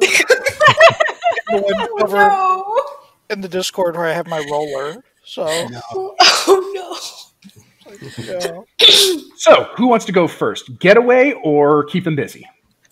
I'll roll getaway, and it's plus grace, right? Yeah, and that's going to be for the group, basically, because only one person really rolls that stuff. Okay. Well, You'd be rolling with hope, but you can't have hope here because it's a nightmare. Oh. It's how the system works. If you were all grouped together, you'd be rolling with hope, and together you'd be gain away, like in Final Fantasy, like in 4, where you hold the shoulder buttons and escape. Well, I got an 8. All right, let's look at getaway. Choose one. So choose one. You get there quickly, avoiding any harm along the way. You get there quietly, drawing no attention. You grab someone nearby and bring them to you. I'm going to not worry about grab someone nearby. You're fine with that because you're all doing it at the same time. Like you're all choosing to flee. Right. Do we all roll getaway or just No, just one person. We one don't make person. everyone roll the same move over and over again. That's fair. That's Okay, fair. good. Because I was just gonna say, like, I wouldn't just abandon the other characters. Yeah, obviously, you are all doing the same thing. If this wasn't the Event Horizon movie, you would have hope to do it because you're all coordinating so well. I got a question. Yeah. I got a question. Sure. The first option, get there quickly, avoiding any harm. Would that allow them to dodge the harm from? Oh, that'll allow them to dodge the harm from Killer Mike, who is waiting in wait to jump you guys. That'd be great. He also has Grave Encounters, which damages you if you try to get away. So you'll have both of them constantly doing 2 damage to you as you try to escape them, and they drag you back into the kill chamber. Yeah, let's do that. Avoiding any harm. You will draw attention, though, which is fine. As long as it's not from these 2 assholes, that's an upgrade. Right. All right, so Holden, you roll keep them busy. We'll get to that part of it in a moment, but I'm first going to describe what happens with Killer Mike, or Killer Bob. Okay. So Bob gets up, and you guys are starting to, head out, and immediately as you're getting away, Bob just jumps at the first one of you, probably Sicarius, because, you tried to get away last time, and grabs you by the shoulder blades and slams you as hard as he can against the side of the ship, denting it where your head hits. You have a bit of a concussion, take a damage. Yep. So spend that wherever you want, if you have armor. I can't overcome or anything, eh? No. This is happening because you rolled getaway. Okay. This I take is it a down. hard cut. No, that's fair. So that happens. I'm imagining if the clone trooper gets really close in your mech suit, the Bob jumps up on top of the claw, laughs at you where the cameras are, and then puts his hand into the ceiling, grabs a power conduit, and slams it into the power claw, holding onto it as he and you are being electrocuted.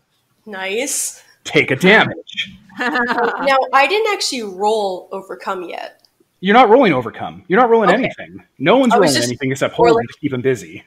Okay, so what's happening exactly right now? You take a damage. Okay. We're all paying the price to get away. He then, looking down at your claw as this is happening, cocks his head to the side with a knowing look like a clone would have, grabs 2 of the 3 fingers basically on the power claw, clicks them backwards to overextend them, which makes a clicking motion, aims it at Kim, and your power claw opens fire a bit on her, doing a damage to you as you get shot by anti-material rounds. Oh no. Is that everyone? No, there's Peter. Peter, and while all this is happening, what do you do before the damage comes? Well, I probably, well, not sure that I can do anything to it. I would probably try to toss it away. So maybe I'll just like try to pounce it and, with all the Okay. power surging everything. So you put your hand up to it to like send it careening through there, and as soon as you do, he puts his hand out to mimic yours as a blaster bolt from Rudoir, who tried to shoot it over your shoulder, hits its hand, bounces off its hand, and hits you in the stomach. And that disrupts your ability to throw it away. So that just happened to all of you. Holden, what did you get on Keep Them Busy? I got an 8 after all other adjustments. You buy them some time, and their attention is all on you for now. On a 9-, which is what you got, they'll retaliate against you when time is up. So you all are able to get yourselves up and book as this thing's about to start hunting all of you when Zevin ignites his lightsaber and just starts swinging at it as efficiently and masterfully as a Jedi Knight trained in defending people can. The most unnerving thing about Bob, as they called him, is he doesn't really dodge a lot of your hits. He gets right up in your grill. Like, the way you were trained to not kill people with your lightsaber and, like, respect people's distance and, like, be very careful to not, like, go overkill, he is getting into your personal space, and he's letting the lightsaber hit him every once in a while and damage him. It's How is upsetting. he reacting when it hits He's him? laughing. That is If you ever heard a clone laugh, that's what he's doing. Oh my god, I forgot he was one of me. Oh no. Yeah, this is a horror movie. This is so much scarier than I originally thought of because he's the same as me. He's me And there's doing strobe, this. and there's Oh, no. strobe lights everywhere, and there's like gunfire going off, and lightsabers and blaster fire. People are being thrown by psychic magic. There's screaming. And then all Oh this god, I rave hope light, he's not still alive in there. and all the rave lighting for the lightsaber. Yeah, like it's a whole thing that's going down right now. I really hope whatever clone he is currently possessing is not alive in there right now. That is so sad. Oh my god. Senses that, by the way. Like He Bob, what? Bob can sense that off of you. And like as like Holden or like Zevin is basically keeping him busy, he turns, like his head turns a little bit more as you're running. He screams back, "We have him. He's with us in here. Don't you worry. You'll be here too." Oh god. Hell, Run faster. Okay, so like as a clone who was raised my whole life in like war and knowing about Jedi shit and all that, but I am not prepared for this, No one prepared toddler you for this. right? So yeah, it unnerves me a bit. So you guys- most like taunting and shit like that wouldn't really unnerve me that much, but this is like so specific to me. Yeah, it read your mind. So Yeah. you all escape down endless twisting corridors, and we'll get to you. Because now we swing the spotlight after you all were hurt and were in danger to Holden. You are alone with Killer Bob. All you need to do is break away from him or disable him in a way that you can just get out of here. Because you're new to this, I will give you a hint straight off the bat. If you can get advantage on Killer Bob and damage his Grave Encounters stat, that's the thing that messes people up when they try to get away. That'll help you not take damage if you can skedaddle. Okay. You have Piercing, so all you need to do is justify advantage and take advantage to finish him. I'm correct that these things don't like light and fire, right? Yeah, that's correct. Okay. Well, we've already tried shutting a blast door on this thing, and it just popped right through. So let's try disorienting it then. When I get just a moment to breathe, I'm going to reach out with the force into the ship around me, diseased as it may be, and have all of the lights in the hallway, the bioluminescence, sickly as they may be, and the fluorescence overhead, everything, just turn up to burnout brightness for a few moments. If you I'm using my flash power from the Lantern playbook. Oh yeah, you can mark one of these spells. Yep. Shoot, yeah, mark that spell. That is an excellent thing to spend on this. That's perfect. Alt Shift 5. Yeah, there we go. Now all you got to do, I'll put a 1/1 in front of those. That'll be easier for you later. But all you have to do now is roll finish them and basically tell us what you're using and how you're going to do it. Like, What will finishing him look like? And you contextualize it with what your roll gets, of course. Yeah, I forgot you had magic. Like spells. I forgot you got spells in this game. Wizards, dear people. Yeah. Let's see. If that slows it down for a moment, I'm going to try to finish it off with my lightsaber. Just straight up, we're going to just tear this guy apart? Yeah, from all the way from crown to floor. Go for it. Big overhead slash. All right. And do that thing Obi-Wan does where he puts his hands out and raises the sword above his head to do that whole karate move. Mm-hmm. So let's roll with blood. 2 and a 6 plus 1 makes 9. Damn it. That's good enough to damage his grave encounter stat. That's all you needed. All right. Where's that? Is that in the overlay? It's on my end. Or the scratch pad or what? Oh, yeah, it's in the scratch pad. I'm just going to damage it. Oh, there we go. Grave encounters. Yeah. Okay, yeah, you overhand slash right through him, and it doesn't... Your lightsaber has problems going through some of them and actually skips through it like it's hitting a mirror or something at some point. It feels odd, like you're hitting an error pocket.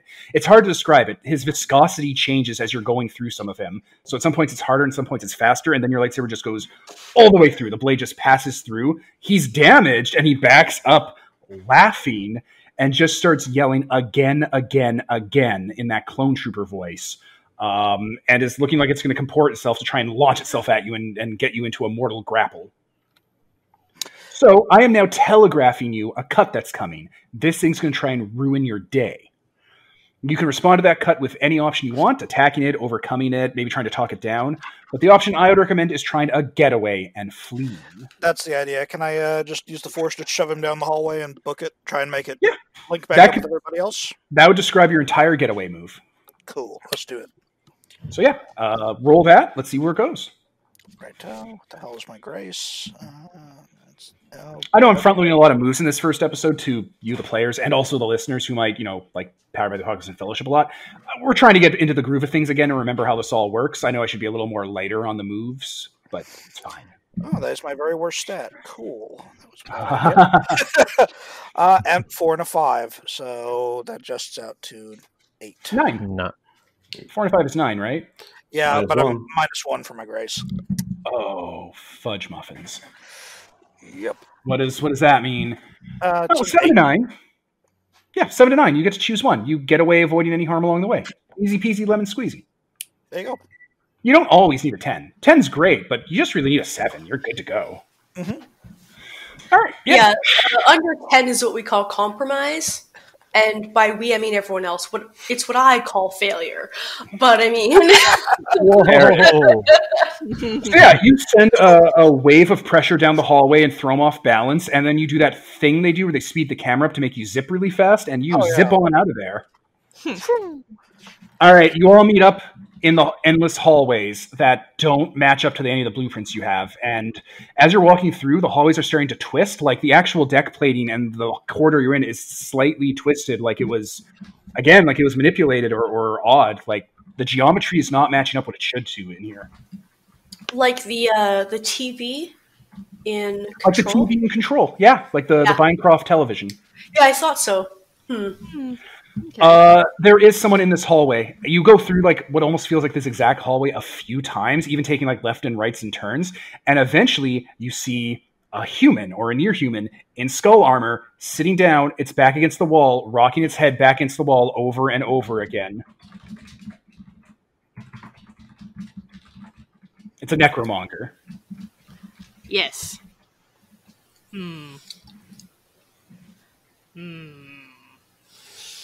He's bashing his own head against the wall? Like not aggressively, but like in a very like this is the form that its trauma has taken sort of way. This is how it's stimulating itself. Is there a way to bypass it? Nope. There's every door you take leads you back to this corridor. That's all right. Just cautiously approach. Doesn't really stop what it's doing. Oh, yeah. I am going to be what happened. I'm going to be like half a step behind him, but I am going to let him take the lead because, Jedi know how to deal with emotional shit and like whatever is happening here. But I'm gonna be right here because this dude looks like he's about to snap and go full postal. He keeps saying over and over when you ask what happened, they won't let me leave.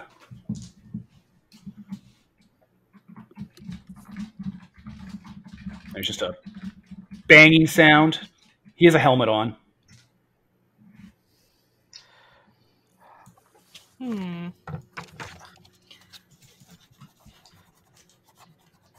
Master Jedi. He picked up a clip from. He picks up a clip from his blaster and like hucks it through an open door, and it comes out behind you from the door you just came through. I would like to put a round in this man's head. Whoa! It seems like that would be a mercy. What he's going through right now clearly is not what he wants, and he wants to just be allowed to leave and to die. So I'm going to put a round through this man's head. Permission Unless denied. someone tries to physically stop me or like command me not to. I think Zevin just did. He said, "Permission denied. We will not be performing last rites today." Okay.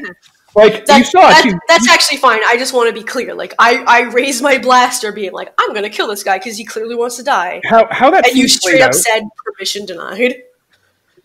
Yeah, Yeah. I put my hand up in the stand down gesture. I want to point out how that scene played out is the power claw with the blaster on the rim, like raised up ever so slightly, like a half fraction. But what tipped you off, other than the intent, because you're magic, is the battle droid casually started to line up a shot. Okay. I will I'll lower my blaster per se. Just slowly reach up and see if I can get this guy's helmet off. Young, near human, maybe 19. He's in skull armor that's a little big for him. Oh no. Yeah, there it is. This is Fellowship. We collect pets in this game. There it is. Yep. That's like that's like a parent. Let's go full Nicole. That's like a parent saying, "Young man, in this house, we obey the laws of thermodynamics." Everyone, meet Boblin number 1. All right. Okay, well, I guess I can't have you guys go down the corridor and him being an old man afterwards. Then, if you're going to adopt him. So I'm going to try to talk him down, see if I can find out what happened here. Do you want me to role play it? Basically ask. No, I mean we're kind of like started late as hell, so if we could kind of abbreviate it, it would be good. The abbreviation is he came here with the Necromongers that came here, as far as you're concerned, a couple hours ago, and for him it's been like a week. He got cut off from the rest of them when they were heading to the bridge, and he's been going through this corridor over and over. There's a side room that doesn't loop that has like a food dispenser in it, and he's been using that to eat. I'm going to What see is if I the can. food that it is dispensing? Oh, we probably don't want to know that. Right. No, we're not going to ask that question. We're not going to talk about Judy right now. No outside food or drink. No outside food or drink is a reference to our Exalted vs. WoD game, where that is a Chthonian horror. No outside food or drink. Oh, God.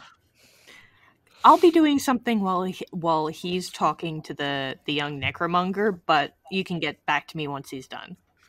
Well, that's basically it. Like, that's the rundown. He got cut off, and he's been living in a loop. Okay.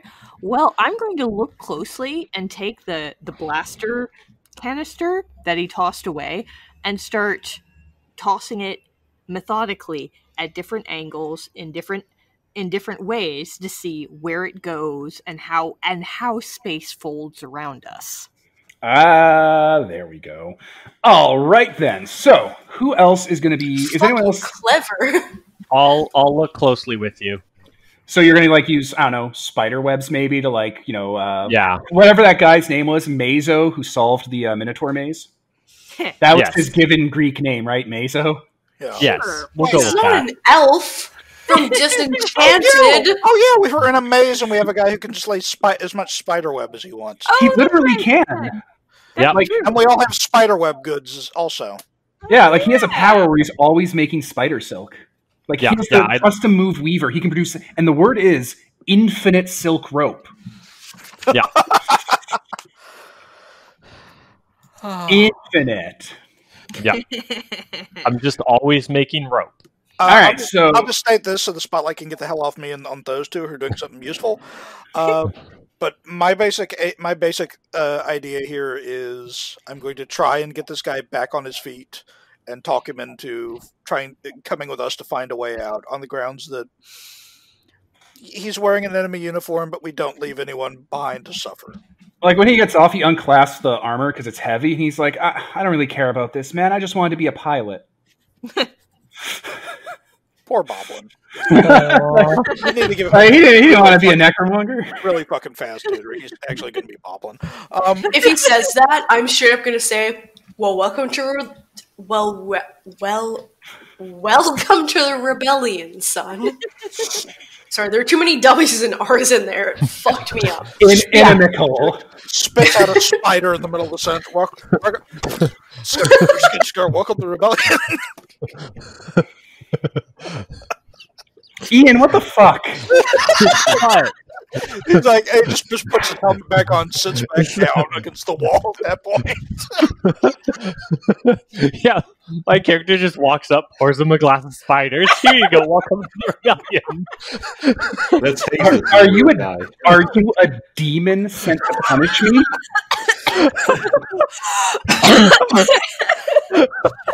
The game wasn't supposed to be this fun, but here we are. Yeah. And the other game is the spider game. Yeah, the other game is called Spiders and Snakes.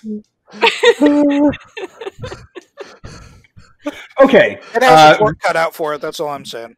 You can tell me what this human's name is. I do not care. So you can make him up, whatever you want. He has one stat, which is called Trainee Pilot. I would like his name to be Krell Duran. Why? I don't know. It just sounds nice. It sounds Star Wars. Krell is the name of the evil clone killing General Jedi. General Krell. What? Well, maybe it's the bad guy from that Star Trek movie that sucked. But it's a big galaxy. There are lots of Krells. All right. His name is around here. Krell. Krell. His name is Clone R Killer. No. Perfect. All right, Krell Duran. Done. Put him on your character sheet. Oh, yeah, that gross guy with the brain head. I hate him. Anyway, like I was saying. Oh, no. So Zevin, put that on your character sheet. Form a bond with him. Define what the bond is. He's now your companion. You technically own him because he's gear. But not in the Star Wars way. In the role-playing game abstraction way. All right. So while you're doing that, I believe two of you are figuring out a way out of here, while the other two of you, who are the heavy hitters, are standing guard just in case. All right. I've got high sense and wisdom, so I roll 8 in total. I am helping you look closely, right? Yes. But you guys can't get both. Yeah. No, but it's important because if I'm doing an action, I get things. Yes, so. delicious web, but I think it's die roll related. Is it die roll related? Read the rule. When you look closely on a 7+. There So can I roll look closely and you help me, please? Sure. Or do you get any bonuses from looking closely? See what I mean about the polite cadence to his voice, though? It is creeping up. I have noticed with Ian, not to make you self-conscious in the middle of a public podcast, I have noticed, since you've had your son, this very slight tilt upward of, and how was your day today, son? When you're being polite. It's true. It's I mean, it's not a bad thing. It's adorable. Whatever. I know. It's not a bad thing because the tone is specifically in my mind. That tone is, I care about your emotional state. How are you? I want to connect with you right now. Like that's been slowly creeping up. I worked for quite a number of years. I worked with children, and I taught summer camps and I taught winter camps, and I also taught the occasional adult camps, but it was very infrequent. And I always had to preface my adult camps with, So I normally work with children. So while I'm giving instructions, if I start to talk down to you or use like a toddler voice, I really apologize, but it's just drilled in my head that this is how you teach. That's amazing. Oh my god. That is so cute. Well, it's just, I'd be like, so this is the rope that we're going to use to tie the sail together. Oh my god. And like, adults start looking at you funny when you're like, well, we point your skis down the hill.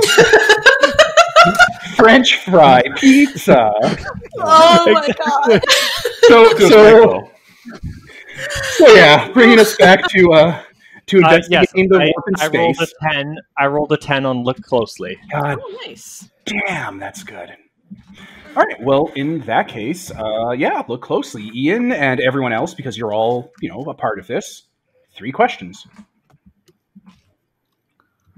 How do we get out of here without getting caught in the loop? Well, you figured that out basically by doing what you did, so your question destroys that stat. Yay! Yay. Sweet. So that's how you solved it. You solved it like Mazo did. Nice. Have any of you gotten frustrated, frightened, or freaked out over nothing, or worn down emotionally from your time here yet? Has that happened to any of you yet? Because if it does, you take a damage. I mean, I'm gonna take a damage. That clone trooper kind of fucked me up a bit. If you're feeling emotions that are negative about your time here in like a way that'll haunt you for a while, you do take a damage. So check your feelings. Do I get to decide what is damaged? Yeah, absolutely. You have full control over it because I don't have piercing. It's not a piercing fear. It's just general dread. And it's just general dread. You know me. When you say that, though, can I spend gear for it, or is it like actually a damage? It's not a price; it's a damage. Okay. Now I do need a bit of a refresher on Fellowship. That's okay. So if I have a stat at 2, it's still just damaged, right? Like it doesn't get cut down to 1. No. You just put an X beside to say it's damaged, and when you roll with it, you roll with despair from here on out. Okay, and I can pick a stat I'm shitty at anyways. Exactly. Yes, to be double shitty. Okay. Now okay. So you figure that out. Yeah. You guys have solved the shifting walls portion of the haunted house, and you're on the last section. What was your goal again? What were you guys trying to do? I lost the thread a bit. We're trying. Oh, go ahead. We're splitting up, going to the computer room, and also intercepting the Necromongers. Okay, you go through another shifting corridor until you come across what looks like a cargo bay, which puts you well off track. But when you come through the cargo bay, this place is full of a bunch of dead Necromongers. Oh, well, I guess we don't need to distract them. I think we watch the bodies as we move through. So, to give you an idea of what this scene looks like, because I should probably set it, I gave you the inciting thing, like, bunch of dead Necromongers. Let's now define what this means. You are in a cargo bay. This is one of those cargo bays where they lash stuff down for transportation and lock in like heavy bolted cargo. So the ceiling is covered in chains that they will like bring down on riveting systems and stuff to like wrap stuff up and like click it up to the top. So all those chains have been cut loose and are just hanging and are silently swinging as if a breeze was blowing through this cargo bay. Hanging from the cargo bay by their armor spikes or like their blaster strap, like not like, crucified or anything. It's not, that, but like hanging from the chains, not even by their necks either, just by their armor and their gear, is all these Necromongers, and they are clearly dead. So all you gotta do is walk right through this forest of chains and bodies to the other side. Again, if you're feeling unnerved or hurt or emotionally scarred, you take a damage. Yeah, I'm gonna take a damage at this point in time. I'm not applying this to Rudwar and Tora because they'd be dead by now. Or they're I'm not going to, because I assume this is a scare tactic. You However, think? I am on guard. Because, whatever that thing was that attacked us earlier certainly didn't look alive. So yeah. So I'm going to be on guard, but I wouldn't say that I'm unnerved. I'm more just, aware of the tactical situation. Fair enough. Yeah, same here. That image is going to stick with me. taking a damage to sense, I think. Yeah. I'm taking the damage, but first I'm healing my gut wound with my force healing magic. And There it is. So, is the plan just to pass on through, or are you going to do anything else? Yeah. I was thinking, like, if they would be lying on the floor, we just open the cargo bay and just vent them out into space. But that doesn't seem to be an option. If you open this cargo bay, which opens by the floor, by the way, it's one of those cargo bays, because it's on chains. The chains are supposed to bring stuff down to land and up, like for ships or like heavy cargo. If you did, what would happen is they would all be blown, because it's blown, out into space, still hanging from the chains. So the ship would have like this underside of it where like metal seaweed with bodies wrapped up in it, like they drowned, would be silently floating forever. That's what would happen if you open the cargo bay. Well, I guess I'm opening the cargo bay then. Oh, you just want it to be the spookiest thing that ever happened ever. What the hell? Don't we need to cross the floor? Yeah, just close the door afterwards, and I motioned to someone. I can walk on walls and the roof, and I can carry. For you, I can carry people. I motioned to one of the Jedis to cut the door lock so that the doors stay sealed shut behind us. Yeah, once we're out of there. Okay, so what are we actually doing? Because I'm probably not anticipating with any degree of clarity our Force Mystic's ideas of what he's going to do, or what he's going to do with the Force. Excuse me. It sounds like Shining Peak is going to flush the situation. And you kind of get the intent that something's about to change, but because you have your lantern light, one of the soldiers has something on their hip, and it's illuminated for you by like a flickering light. Like, there's a flickering light around one single chain, like a spotlight, and it's illuminating a single body over and over. And there's something on its hip. It's a large data drive. Can I snatch that? Pardon me? Can I snatch that with the Force? Yeah, absolutely. You're a Jedi. Yeah. Cool. So, Peter, what it sounds like to me is that the two people with official titles are deciding to turn against what you thought was the good thing to do in this situation. I mean, they can turn away from this all they want, but my hand is on the open the airlock button and the switch and just pulling it. Oh yeah, I'm just yanking the thumb drive before whatever happens. It is a big data drive, like the ones from Rogue One, like those big, like almost like mini suitcase deals. Okay, well, I'm yanking the. Oh yeah, I'm just giving you a visual of it, so you know what you're dealing with. So you can't be like, I just put it in my pocket. It's like, no, I'm afraid not. That's okay. Lightsabers work with one hand, right? Sometimes they work with no hands. I mean, that's some pretty advanced shit. I mean, Steelhead, who has robot hands. Okay, that's who I was thinking of. Be fucking technical about it. Anyway, the floor opens up. The bodies are flushed, and now they look like they're drowning upside down anti-gravity seaweed above the orbit of a dead Dark Souls world with a bunch of skull armor and helmets on. And then you shut the door, and the chains kind of get like snagged on the door, and like it shuts and seals it. So they're still out there, but the chains are all pulled off like curtains to the side by, the dock door.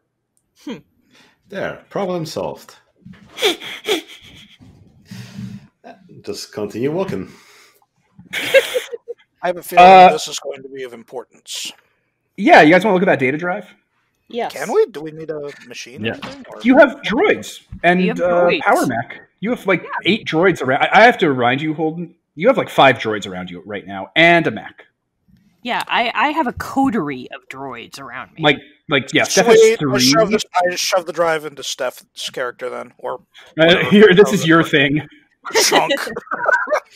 Just open a little, flash drive connector on the back. That's just the size of a fist, and just plug it all in. Well, there's a scomp link on it. Lordy, Peter. All right, I'll start reading the drive while we're walking. It's a ship manifest of the crew and personnel records, and it's already been earmarked about who's a given because you knew how to look for that. It's a ship manifest of crew and its members, and there is one given doctor on board. Tora just looks. Oh, that's what we were looking for. Let's bail. Let's just leave. Make a local. All right. But like, Make it's a not local the dock. backup. It's not dock though, right? Like from Camino. You That can't- would be ridiculous. You can't get the information from the drive like that. It's very limited through the Scomp link. It needs to be in a computer. Okay. We still need to get to a computer to release the docking clamps, though, right? Well, I mean, we do have like Shining Yeah, Peak. Tora and Rudwar look at Shining Peak, the mech, and the lightsaber on Zevin's belt. She turns to you and goes, "Do you have a problem with property damage? I do not. Let us leave. Let's get out of here." I second that emotion. So yeah, you exit through the other side, turn a corridor, and like using the schematics you have, you come into what should have been an area that has a lift that would bring you up, and instead it looks like it's in the mess hall, which, funnily enough, would be closer to where you want to go to get to the Necromonger ship. But the chairs here have all been flipped to one side and like stacked in weird ways, and on the wall someone has scored in with blaster marks, dead by dawn.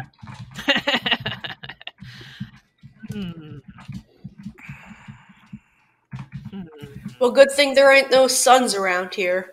Let's get moving. So when you come into that, the chairs start to rattle a bit, and you hear that laugh from that guy you were fighting earlier, and they start to launch themselves at you at pretty high velocity. Damn, there's not really a move to just like defend an entire group, is there?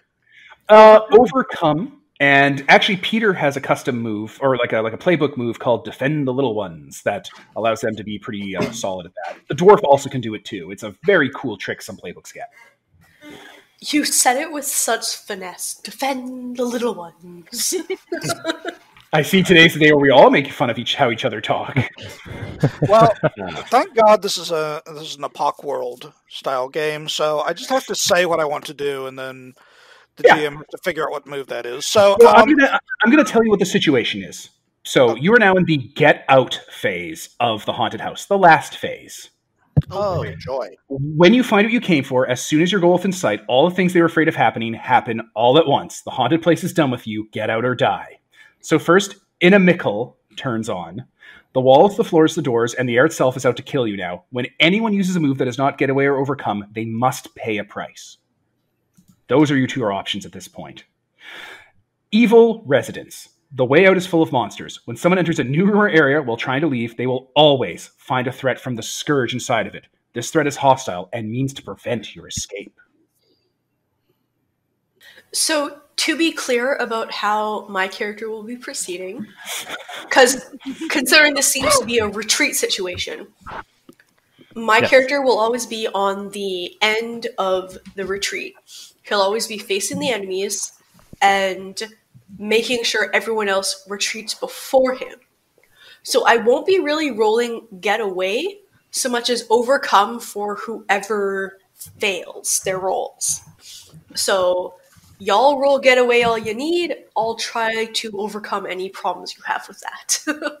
Okay. And I'm screening our retreat with the lightsaber. Perfect. In this case, I guess means like cutting down flying chairs. Which I think is overcome. Yeah, that'd be overcome. This chair. Oh my god, a Tsukahime reference in the year of our Lord 2021. Right? I knew you would be the only one to get it, but I had to make it anyways because I knew you would get it. God damn. I'm just like Spider-Man web shooting like things to try and stick them to walls so they don't get us. So, yeah, things are going to start happening now pretty rapidly. First of all, you're going to leave the mess hall, and let's have Zevin do overcome. Okay. Because you were doing overcome, right? Oh, yeah. You're just going to just kind of take on this flurry of activity.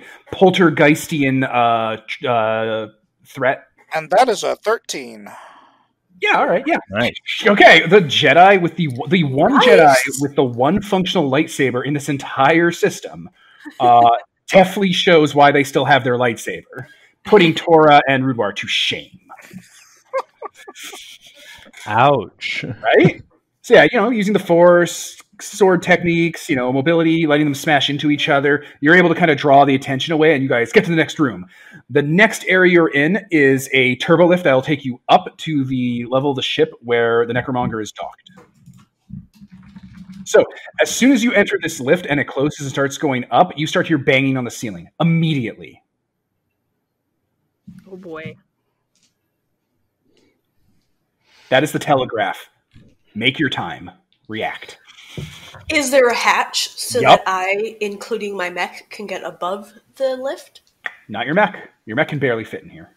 Fuck. Maybe we should brace the hatch closed.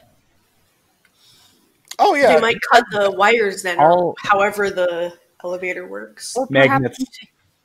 this is Star. This is like Star Wars. Surely it's like magnetic induction. Yeah, it's magnets. No, it's magnets. There's no cable. Okay. Yeah. So yeah, you could just put the mech's big old hands up on the ceiling and just block it. Yeah. Shoot through it. Yeah, I'll try to do that. I'll brace, considering I barely fit in this elevator. Yep. I'll brace my stubby little legs and stubby little arms against the ceiling, and try to keep everyone else under my elbow, so that if anything collapses, they won't die from rubble. Is anyone going to shoot the ceiling a bit? Just yes or no. There's no trap here. No. Okay. Yeah, so you hear constant, aggravated, aggressive banging, and I'm going to say this is an overcome. So, Nicole, overcome. 1 second. Oh crap! I'm sorry. I actually got a 12, not 13. I forgot. Overcome is It's 10 plus. blood, It's fine. not courage. Yeah.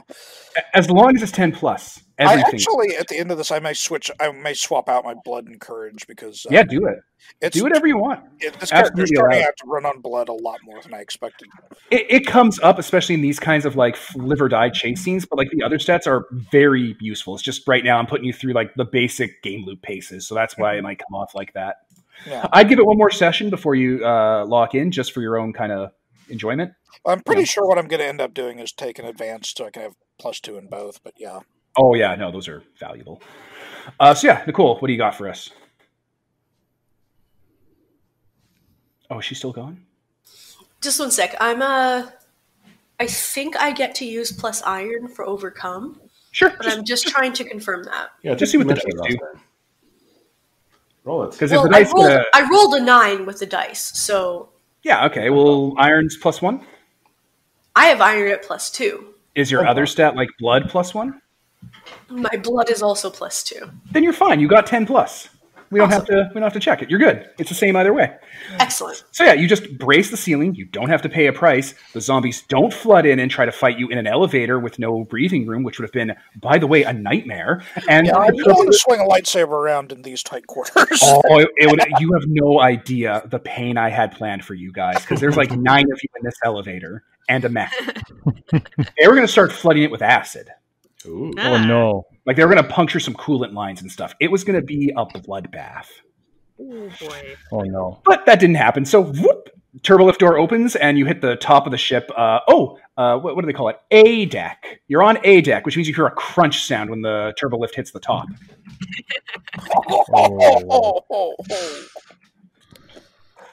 When the doors open, you all hear the crunch. And I guess a lot of you will turn your attention to the ceiling briefly as you start to file out. Tora and Pano don't. This is normal for them. They just keep on going. Welcome to Hell Galaxy.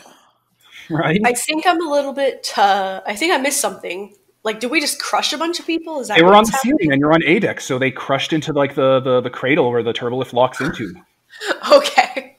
Okay. You didn't Just see it, making but sure you I was heard on the it. same page as what was happening. You can see the blood seeping through the cracks. I didn't go that far. We're trying to keep it just I'm trying to be a little loosey-goosey with how violent it is, because I don't want it to be just like a schlock murder movie. It's Star Warsy, a lot of murder happens, but they don't really show the blood and the guts of it. We're not going Evil Dead 1, 2, or 3, or the series, or the remake. Those were all far too violent. Or the Army of musical. I Darkness had did. too much milk. Okay. The musical had too much milk and too much of tree gangbangs. Wait, milk? Oh God. Anyway, moving on. Okay, so there is a corridor ahead of you, straight down. You're almost at the basically the area where the docking system is that you can start like cutting through. But it's this corridor left. This corridor looked like it used to be. Oh no, this was like a surgery theater area. So it has that same glass walls on either side, but this time all the beds, like all the medical surgery tables, they have sheets over top of them that the hardware underneath vaguely gives a humanoid outline, so you can't really tell if there's a bunch of bodies waiting under the covers. Straight ahead. But on either side of you will be, hospital stuff. Let's book it. All right. Yep. As you, that'll be Getaway. And I recommend you figure out who's going to take point on that, because what's going to show up in here is a Necromonger, like a war captain, who's been turned into a zombie. Can I roll Getaway again, please? I like rolling that. Yeah, you're good at it. I like when you roll Getaway for us. I also have +2 because I get to use my iron stat for that kind of shit. Which basically means I would be grabbing all of you and throwing you on my back on my mech. Well, the back of your mech has like handholds and pipes on it, specifically for people to like cavalry ride in. Right? Your droid does that. He rides off the side of it and like levels his blaster and stuff when you're immobile. Oh yeah. Plus, the whole little, like, he can fold up into a cute little box, so I can just strap him onto my back. Yeah, the commando droid folds up into a cube like B1s do, because it's the same body pattern. Nice. That'll be a 10 for Getaway. Okay, so you get to choose several options. So here's the thing: you have a zombie. Like as you're running, it like starts running behind you and chasing you down. It's in Necromonger armor and has like a big like medical tool that it's sharpened that it's running after you with at full tilt. So with Getaway, you get to choose 2 options: quickly avoiding any harm, quietly drawing no attention, or you don't really need to grab someone nearby because this is all of you getting away. Yeah. So I'm going to say we get there avoiding harm and we don't draw any extra attention. Okay, yeah, you get to the other side of the barrier, and I'm assuming one of you is going to close the blast door, because that seems to be a thing at this point. I can... blast door, I can collapse the whole corridor behind us with my wall power. Tora and Pano turn to you and go, wait, get your lightsaber out. They both grab the blast door and seal it, and it looks like they're holding it because it's resisting, because this place is goddamn haunted, and they're, welding. Okay. Yeah, they're using basically the force and like a lot of like their willpower to keep it shut while you weld it sealed. That works. Good call. Yep. Peter, you can jump in too because you're so strong at this kind of thing. But like this is their plan. They don't know how strong you are. They don't know really what to gauge from you. Oh, that's fine. If they're doing that, that's fine. I'm assuming like Shining Peaks, like big moment here is going to be just ripping the clamps. Off. Yeah, so throwing them into space. The next area is the docking area. The Necromonger ship is before you. There are 2 docking clamps, like big kind of like alligator mouths slammed onto the ship, extending the shield system and the hull integrity field around it, so it is safe when it's docked in orbit. That's just smart.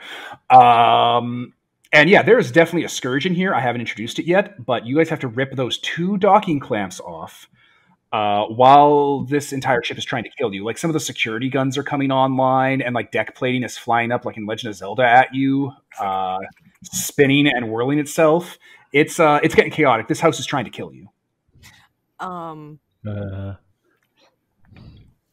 Can I plug in and keep the blasters and security off of us, and maybe open the door to the ship? Yes, you can slice in with your scomp link and turn off the security system. That is a thing you can do in this span of time. Okay, so that is something that I will try to do. We'll call that overcome, obviously, because that's what you're doing, and we'll swing to someone else while you start to figure that out. Who else is doing what? The 2 objectives here is clamp A, like top clamp, bottom clamp, and the monster that's in here. I would like to fight the monster. Anyone else can do whatever they need to do, but I would like to fight the monster. Cool. Okay. I'll help you fight the monster if you want help, but... Okay, well, I guess I'm going for the clamps then. Okay, so clamp 1, that's probably going to be overcome. Like I think we're going to overuse overcome just a little bit this scene because it makes sense. These are all hits and cuts and challenges coming towards you. So that makes sense to me. So we'll swing back to Steph then. Steph, how did slicing the security terminal go before everyone gets shot to death? 6 + 2 is 8, so I can pay a price to create a temporary. I can either pay a price to make it go away or use a temporary solution. I will try to pay a price. What? From our list on the scratch pad. Oh yeah. So yeah, all those options are available to you. Because we use the updated pay a price move. We are using the updated pay a price move, which I think is fantastic. I will spend some gear. All right. Spend a use of one of your gear that got lost while you slice into the terminal and turn off the security. You don't really turn it off because it looks like even if you turn it off, it starts to animate itself. What you do is you overload all the power connectors running through the system and just fry it so it all fuses together into like slag. It's the only way at this point. Nice. Because like even when you were unplugging stuff or like manually like cutting stuff, it was just whirring to life. Mm-hmm. Okay. So yes. So that is happening. You've done that. At the same time, Peter, you're ripping a docking clamp out. What's your plan? Well, I'm going to use my uncontrollable strength to uproot the tree pretty much here. Then just, pry it apart. Sure. Pay a price for uncontrollable strength then. I'll cause an area damage. Yeah, okay. So yeah, as you that'll come up when you're fighting the monster because you're going to start causing problems for everyone then. Okay, so yeah, this Nelvanin Mystic stands in front of like the first docking clamp. It just kind of whatever your motion is, you close your eyes and concentrate, and the metal, like the big hard security metal for safety, starts shattering and ripping and tearing itself apart.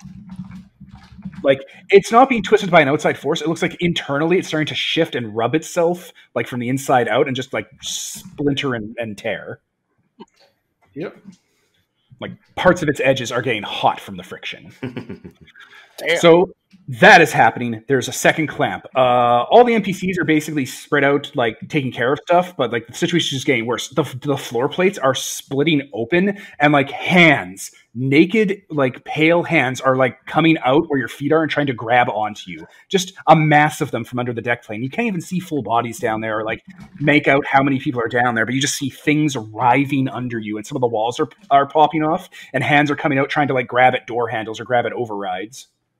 Is there any way to get at the docking clamps from inside of the station where we are without using the force? Yeah. The ship here is inside the dock with you. Like it's partially inside, so you can start destroying it from in here. Okay, well, hell, I mean, I'm going to hop up on the ship and just saw the other clamp loose with a good old lightsaber then, if I can. All right, that sounds like that's going to be overcome for you. And while you're doing that and figuring out that role, we will now cut to Nicole and the threat. What's up? Okay, so yeah, and this is basically the end of the session. By the way, we're at the end at this point. Yeah, this will just be the last thing. This will be the last thing to overcome, basically, and it'll be a bit of a doozy. It's not going to be hopefully that long. Okay, no. So you're looking around. You're tracking with your sensors. Your probes are around. Your droid's looking, and you've got a pretty good beat on things. When in a blind spot that you are almost certain you had covered, you can feel something like rattling on the side of your mech, Dreadnought. I would like to swap it with my opposite arm like a fly and see what the fuck it is. So your camera droid is able to see as you're swatting and basically give you a third-person out-of-body experience of what just happened. Another clone that looks kind of like they were part of the medical staff, like they have the little medical scrubs and that little hat that they wear, crawled up from underneath the Necromonger ship, up on the remaining docking clamp, bypassed the Jedi that's currently sawing it, crawled up onto your mech, and slammed its right arm into it, and the right arm started to melt and stick onto the side of your mech. It pulled the rest of its body away when you swatted and went flying over there into the corner. And that part of its arm is melting into black goo. Like, not bones and tendons, but like the arm itself, it looks like it was made of wax and it's just melting into black wax. Like, it physically has a different structure than it should have. I have no idea what the fuck is happening. What happened is Killer Mike, who you dealt with previously when you first saw him, chose to damage his "We Have Your Hand" stat, which means he has summoned a lingering shadow into this encounter. Let's talk about lingering shadows. Okay. I gotta go grab it from my threat garage, which is what I have. So you're not really aware of it. You just think that he left goo on you, and you guys don't have the ability to respond to it just yet, because it is the first time I have used a secret stat. It is a trap. If you get too close to it, its armor of darkness will kick in, and it'll engulf you and possess you and make you kill your friends. Oh, cool. So I'm gonna kill everyone now? What's happening, dude? Order 66. Right, what's up here? Well, my question really is, since there's a trap on you now, who is closest to your mech? You inside of it past armor, any of your friends around you, or your droid that's riding on the side of your mech, aiming guns at things? Who's closest to The goo. the goo? Well, presumably whoever is on the outside of the mech, because it's also on the outside of the mech, right? All right, well, it sounds like that's your droid then. So the goo goes around your droid, and you hear sparking and hissing from the inside of it, like it's trying to fight against its motors. It gets covered in a shell of black that has those weird spirals and barnacles on it. And it is now going to, start trying to kill you guys while Mike is here.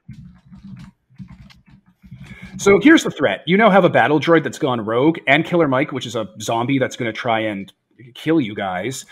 I'm telegraphing this at you because as long as that lingering shadow is on your armor, anyone who gets close to your battle mech is going to get possessed. Well, fuck.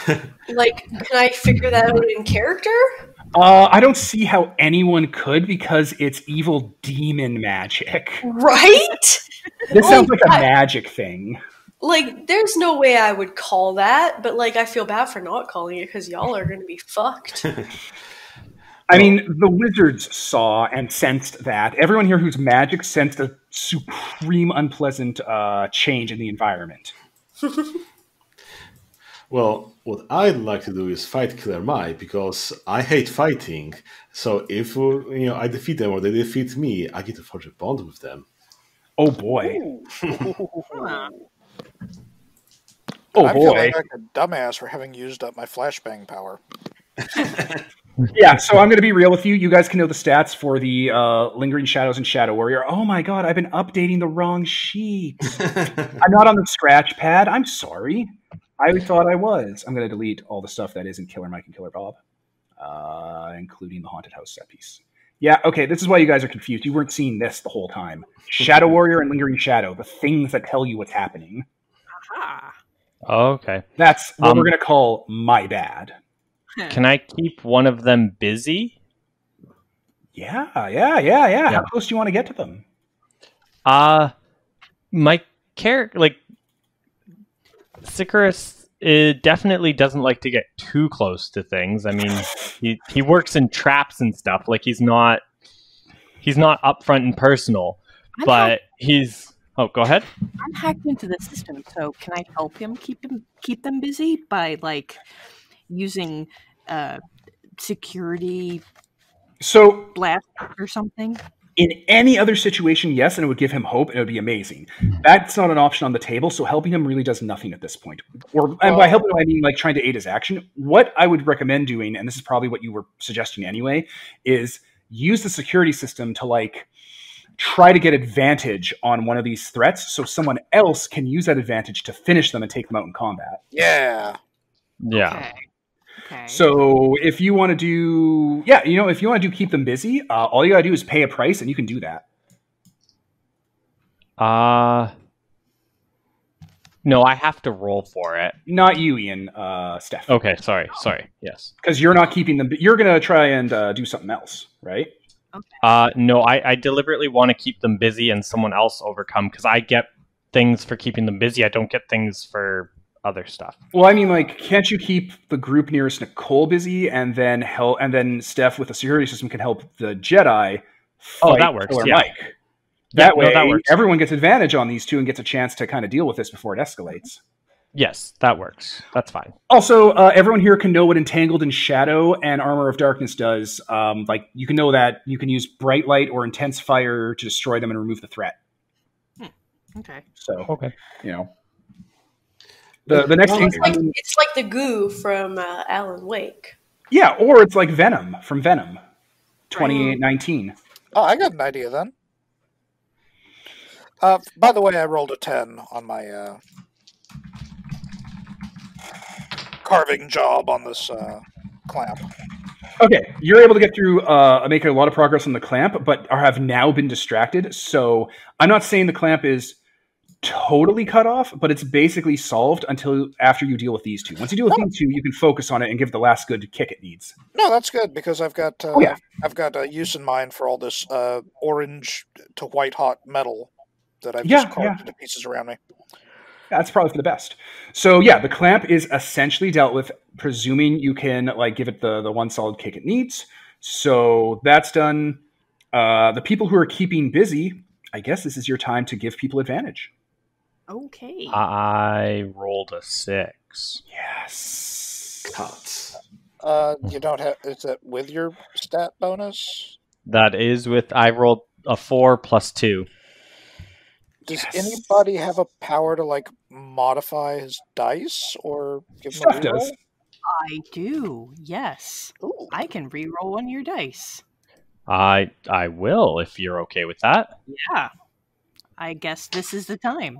This is it. Because I'm gonna do something really sick if I re-rolled it and it's a 1. I'm sorry. That's Thank you, Jesus. The dice gods are not with me today. So here comes your problem.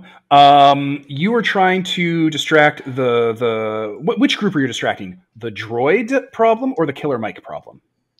Probably the droid, because I said I was helping Nicole. Perfect. Yes. Okay. As soon as you like try to interact and like set up a trap or like send out spiderweb or whatever you were doing, R2 looks at you, throws its gun away, and runs at you, Terminator arms pumping, tackles you off of the edge of the platform below, so you both slam into the shield that separates you from the void of space, and just keeps slamming you against the shield, trying to like trip the breaker so it goes off and vacuums you and everyone else. The cut is separate them. Oh shit. Okay. I'm going to swing the spotlight away from you now because you're in mortal peril. Bye. All right. That's what you're supposed to do. So, Steph, you were also keeping them busy. Oh, yes. I see that happen, and I try to help him. Okay, so you abandon trying to keep busy Killer Mike? Uh-oh. Yeah. Uh-oh. Bye, Jedi. We do have a specialist in, like, throwing people around to save him. Oh, well. Don't worry about me. I'm yelling. Roger. It just keeps saying that word over and over again with no pattern. Yeah, but if he takes him out, then it'll take all of us out, right? Who can say what's going to happen? Everything's a nightmare now. You guys have very little time and very little cognizant ability to decide what the best course of action is. I know it doesn't involve Killer Mike being, like, running loose, but oh well. Here we go. Well, I can go for Killer Mike myself. 6. Fuck yes. There we go. I've got to have something. That's a good here, stuff. goddamn. So what were you doing, Steph? Were you doing the security thing for Killer Mike? Yes. Okay. You are slicing and trying to hack the door. When what do I got? Ah, okay, that could work. You know what? I will let you do it, but as a consequence, you have to take a damage. Ooh. Okay. All right. All right, you overload your systems and like have to basically use your internal batteries, which like causes one of them to superheat and detonate because you had to stress it out too much. So like part of your side, you had to pull a battery out and throw it before it exploded, like in Terminator 3. And that's what happened to you. But you were able to get the security system up and running and start shooting Mike.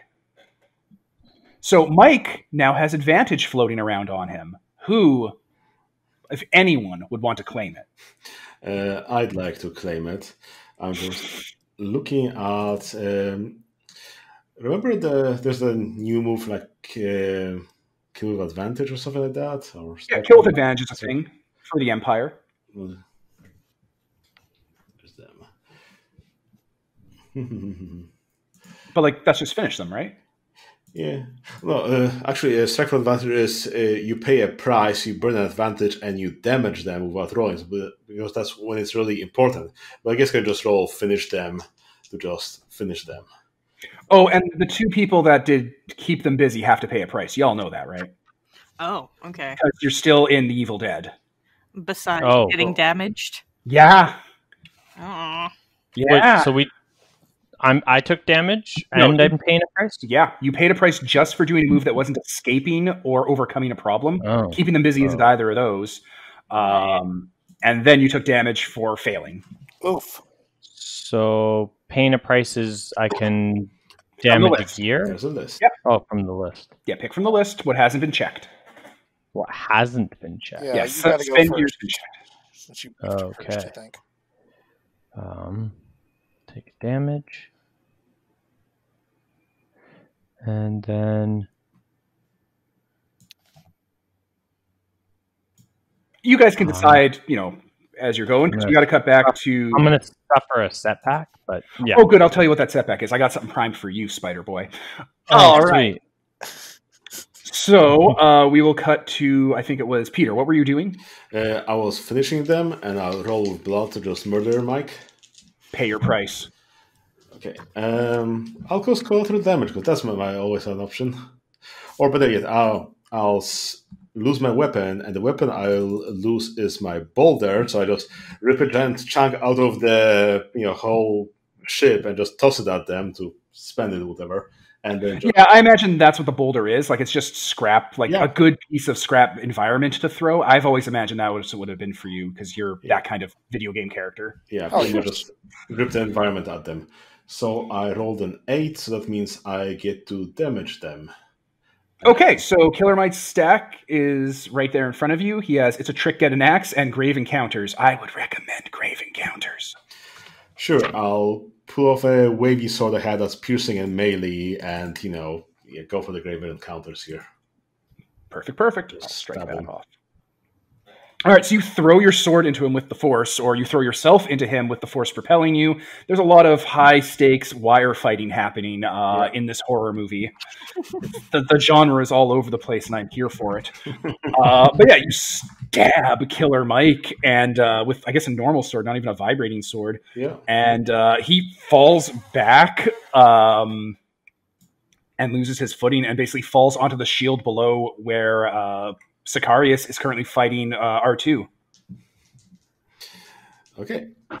Well, I guess I'll jump down to there and Onto the shield. Okay, good. Yeah. So we'll now cut to I believe Dreadnought and Zevin. Also, What's up? I'd like to point out What are your moves?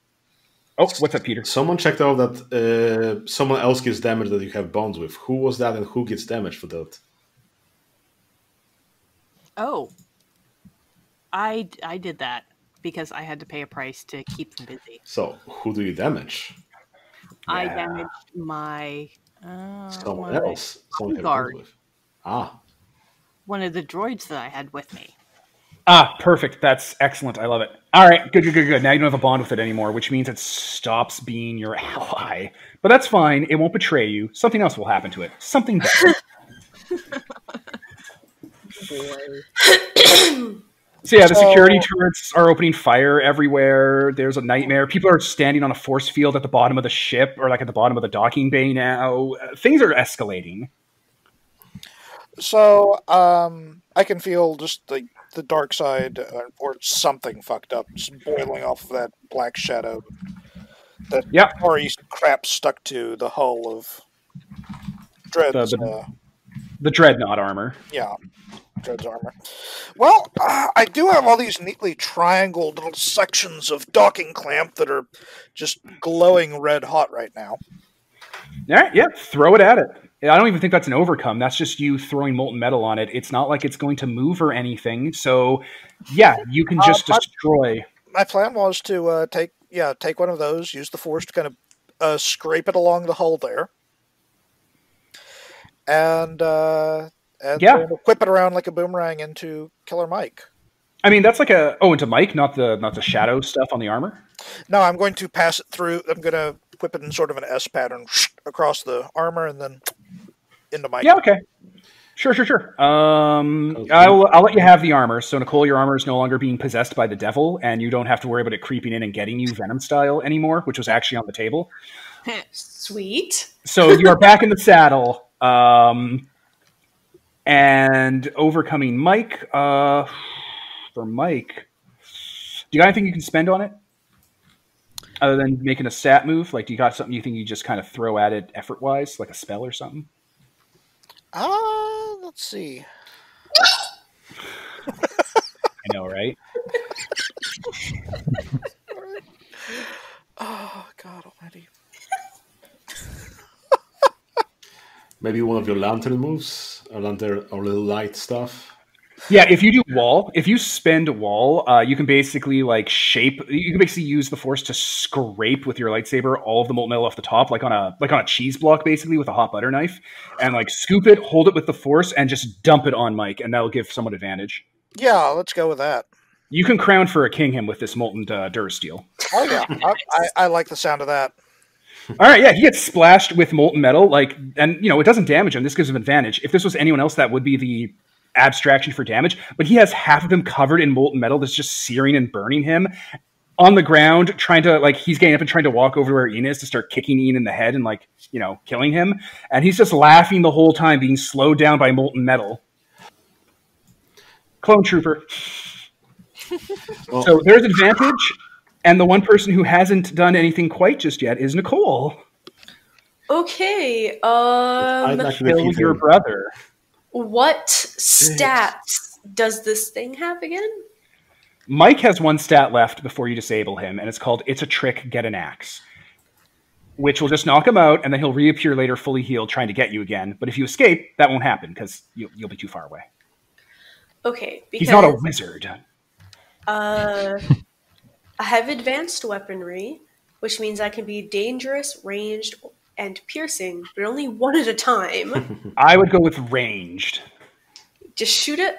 Yeah, just just walk up the edge of the deck and again, I'd like to defeat him to get a bond with him. Okay, Pete, you can do that. So maybe go for Roger, see what's up with your droid? Sure. I'm going to telegraph to you, Pete, that making a bond with Mike and Bob is not going to work the way you think it is, because there's a custom move I'm taking that lets me instantly destroy those bonds with my Mook squad. Okay. Oh. That is something that's coming up for these two characters because they're serial killer, Kandarian, demon, force specter monsters. That's what they're going to get. Everything else, though, is on the table. But I'm going to telegraph that to you now before you do it. Okay. So, Dredd, would you like to deal with Roger? What? I thought I was fighting one of the killers. Killer Mike. Well, again, I can finish him because I'm right there. I jumped down. All right, you can do it if you want, sure. Right. Okay. Then you have to put down your dog, Dreadnought. Oh, unless I mean, it's that's got fine. It's a droid. I can just rebuild it. Hey, There you go, then. Have you got Right? Have you got big, heavy duty, shitty weather headlamps on that thing? Yeah, Me? probably.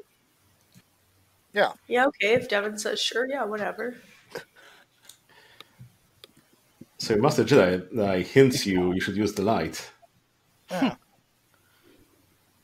I will do so. I don't really know what's happening right here. Last thing I knew, I was using Finish Them, but then someone else is saying that I'm attacking my droid, so just tell me what I'm doing, guys. It's good. Yeah, we were doing a step for Nicole to take out a clone, and now, Peter, you're doing the thing, so now she's attacking the droid. What's the order of operations here? I think you can actually salvage the droid is all. Oh, yeah, no, you can. That droid's going to be fine. It's not a big threat here.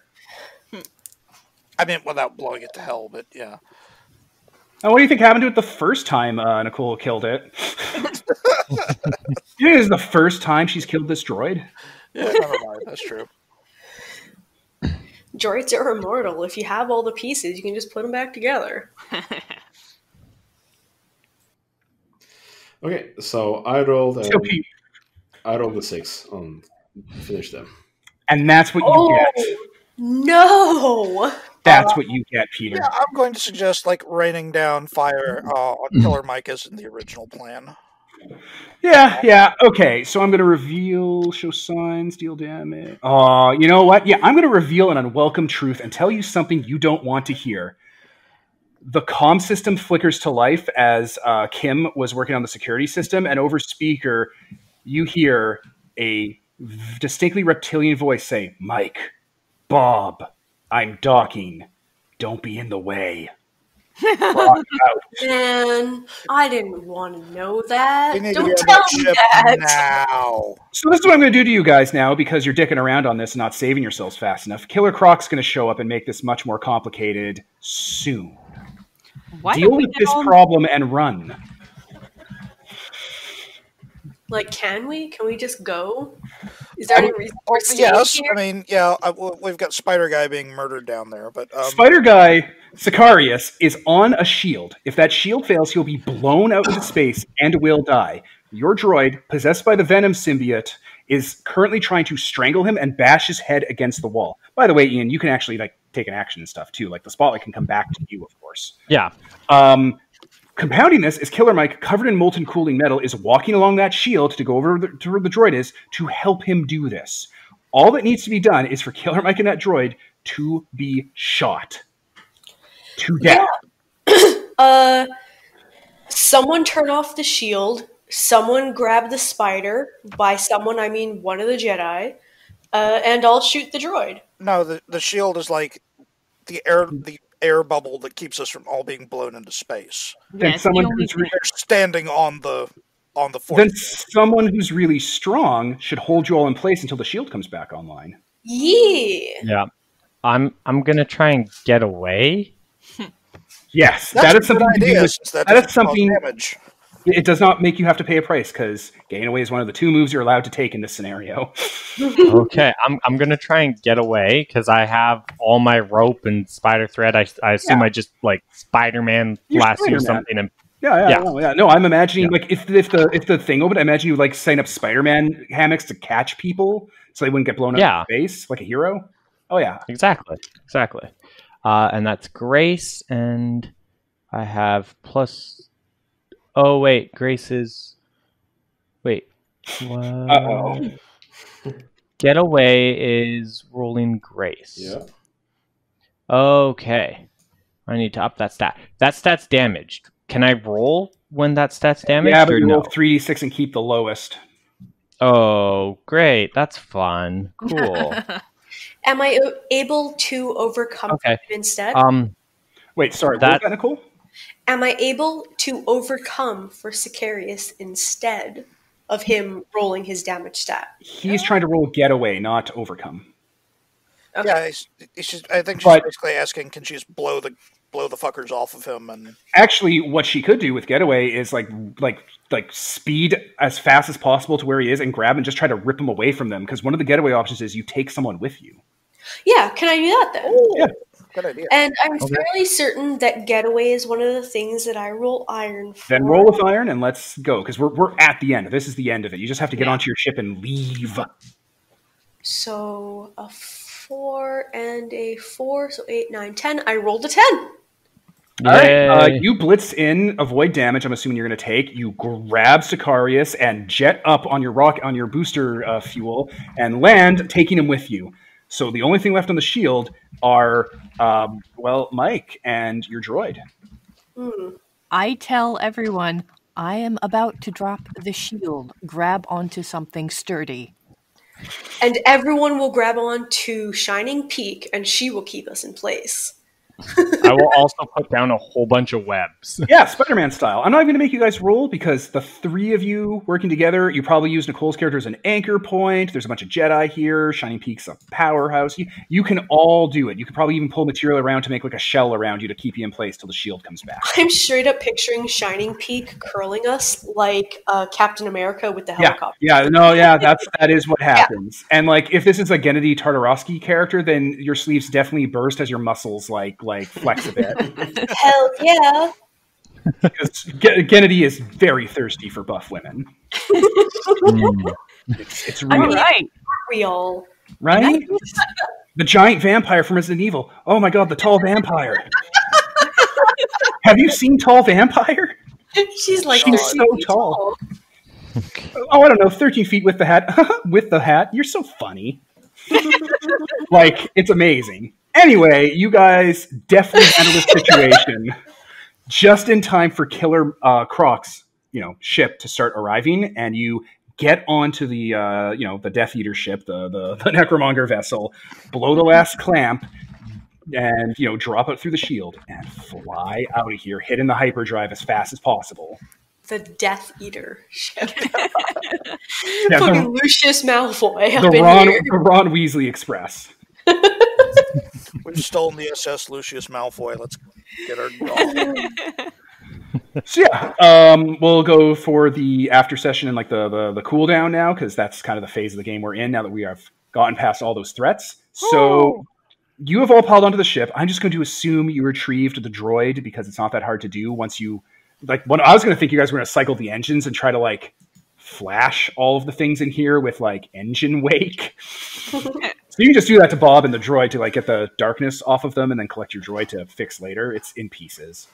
Yeah, sure. Fair enough.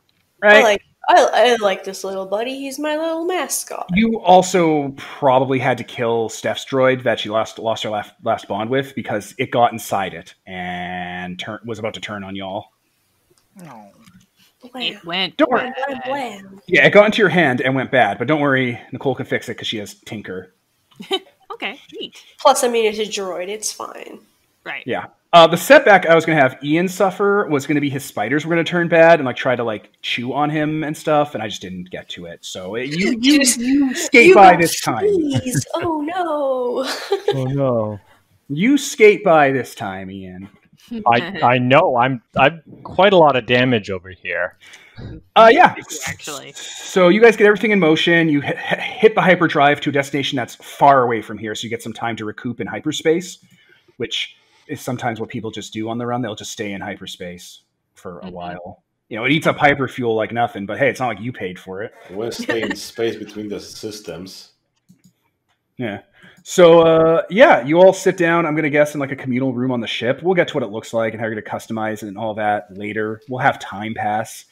But, you guys can share a meal. I'm going to say the ship had food, so you don't have to spend your own. Everyone can spend a food from the ship because the Necromongers had food on hand. Spending a food does what all exactly? Spending a food allows you to heal one of your stats, and if you all together communally share it, 1 extra 1 total pops out of the meal sharing event. So if 5 of you have food, each one of you gets to heal 1 stat, and then a single extra damage heal pops up as well. I only had 1 damage stat, so I do not need the extra healing. Yeah, so you can just heal with the one thing. Sit down and break bread. Oh, yeah, and it's definitely that bread from Force Awakens that Jin Urso had. No, Rey had, where you put the bread down and put a bit of water, and it grows into a little loaf. It's definitely that kind of food. Oh, the tumor bread. That was... Yeah. Yeah, I love that stuff. Oh, it says... wait a minute. That's fill your belly? Yeah, you're all filling your belly and having a quiet meal. I get my flesh. But we don't have to spend our own food, is what you're saying. No, you get free food. Yeah. Okay, and I also only had 1 damage stat, so I'm good there. Whoever is more damaged should take the extra healing. Even with 1 healing, I still have a damage stat, but I can get Nicole to fix that. I can just fix you. Yeah. I have 2 damage stats. Peter, how many damage stats did you take? I have 1, so you can take the extra heal. So I'll take the extra heal. And then I'll just use my jury, rig, and quick fix things combined to be able to just fix you up. All right. I think I'm supposed to still roll. Yeah, we'll get to it later. It's fine. We don't have to do that tonight. Yeah. It's Yeah. this Sounds 40 like the intro session lasted 3 hours. Right. And we started late. Yeah. So, you all sit down around a table. You eat what? What's the mood? What's the general mood here? I'm assuming just quiet and terrified.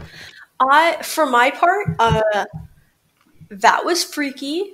It did unsettle me a bit, Alarmed. but it did make me feel a lot closer to the other PCs, basically. Like, we really worked together to get out of that together. So my character is in more of a, soldier after a victorious battle kind of mood. Like, we did it, guys. Like, not only did we all survive, but we did our mission. Like, we got both the Jedi out of there. The Jedi and his Padawan are both fine. Like, that's more than I thought we would get. I thought we'd get maybe one of them, probably neither of them. We got not only that, but also information that we needed and shit. Like, yeah, you basically hit every objective, and you even managed to salvage a Necromonger as a crew member. He's over there. I don't remember that happening, but yeah. Like, my character is pushing down all the bad feelings and only feeling the good. You know what you got to get yourself? Some blue space milk. Drink it down with blue. That's what they say. Just suppress those feelings. Drink it down with brown. So you're all just having a quiet meal, and Tora speaks up. When we got here, we had a phalanx of clone troopers. And that's been happening to us basically every day since we got here. Yeah, we also had Mormor brothers with me when we first arrived. That seems like a nightmare, though. You're definitely going to need to fill us in after this round. Right. I'm going to take a shot. We lost most of our reinforcements coming in through the black holes and the gravity distortion.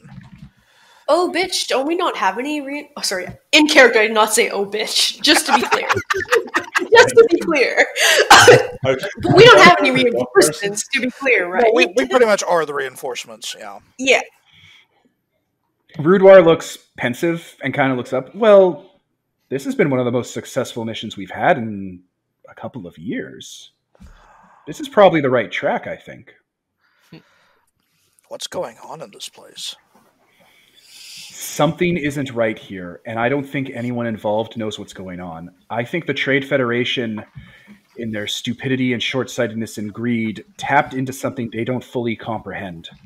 And I think it's starting to metastasize.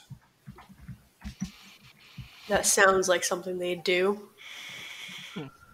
We have information. We'll gather up our notes, and we'll have a formal meeting, but for now, it'll be good to get some distance between Kirriban. I'm not going back there. Whatever was happening on that ship, it can't be allowed out into the galaxy at large. It's strange. They're intelligent. Though those things that hunt us, some of them recognize us from our encounters over the years, even if they're different people. I don't think we're being hunted by a force. There's something out there, something intelligent and malevolent.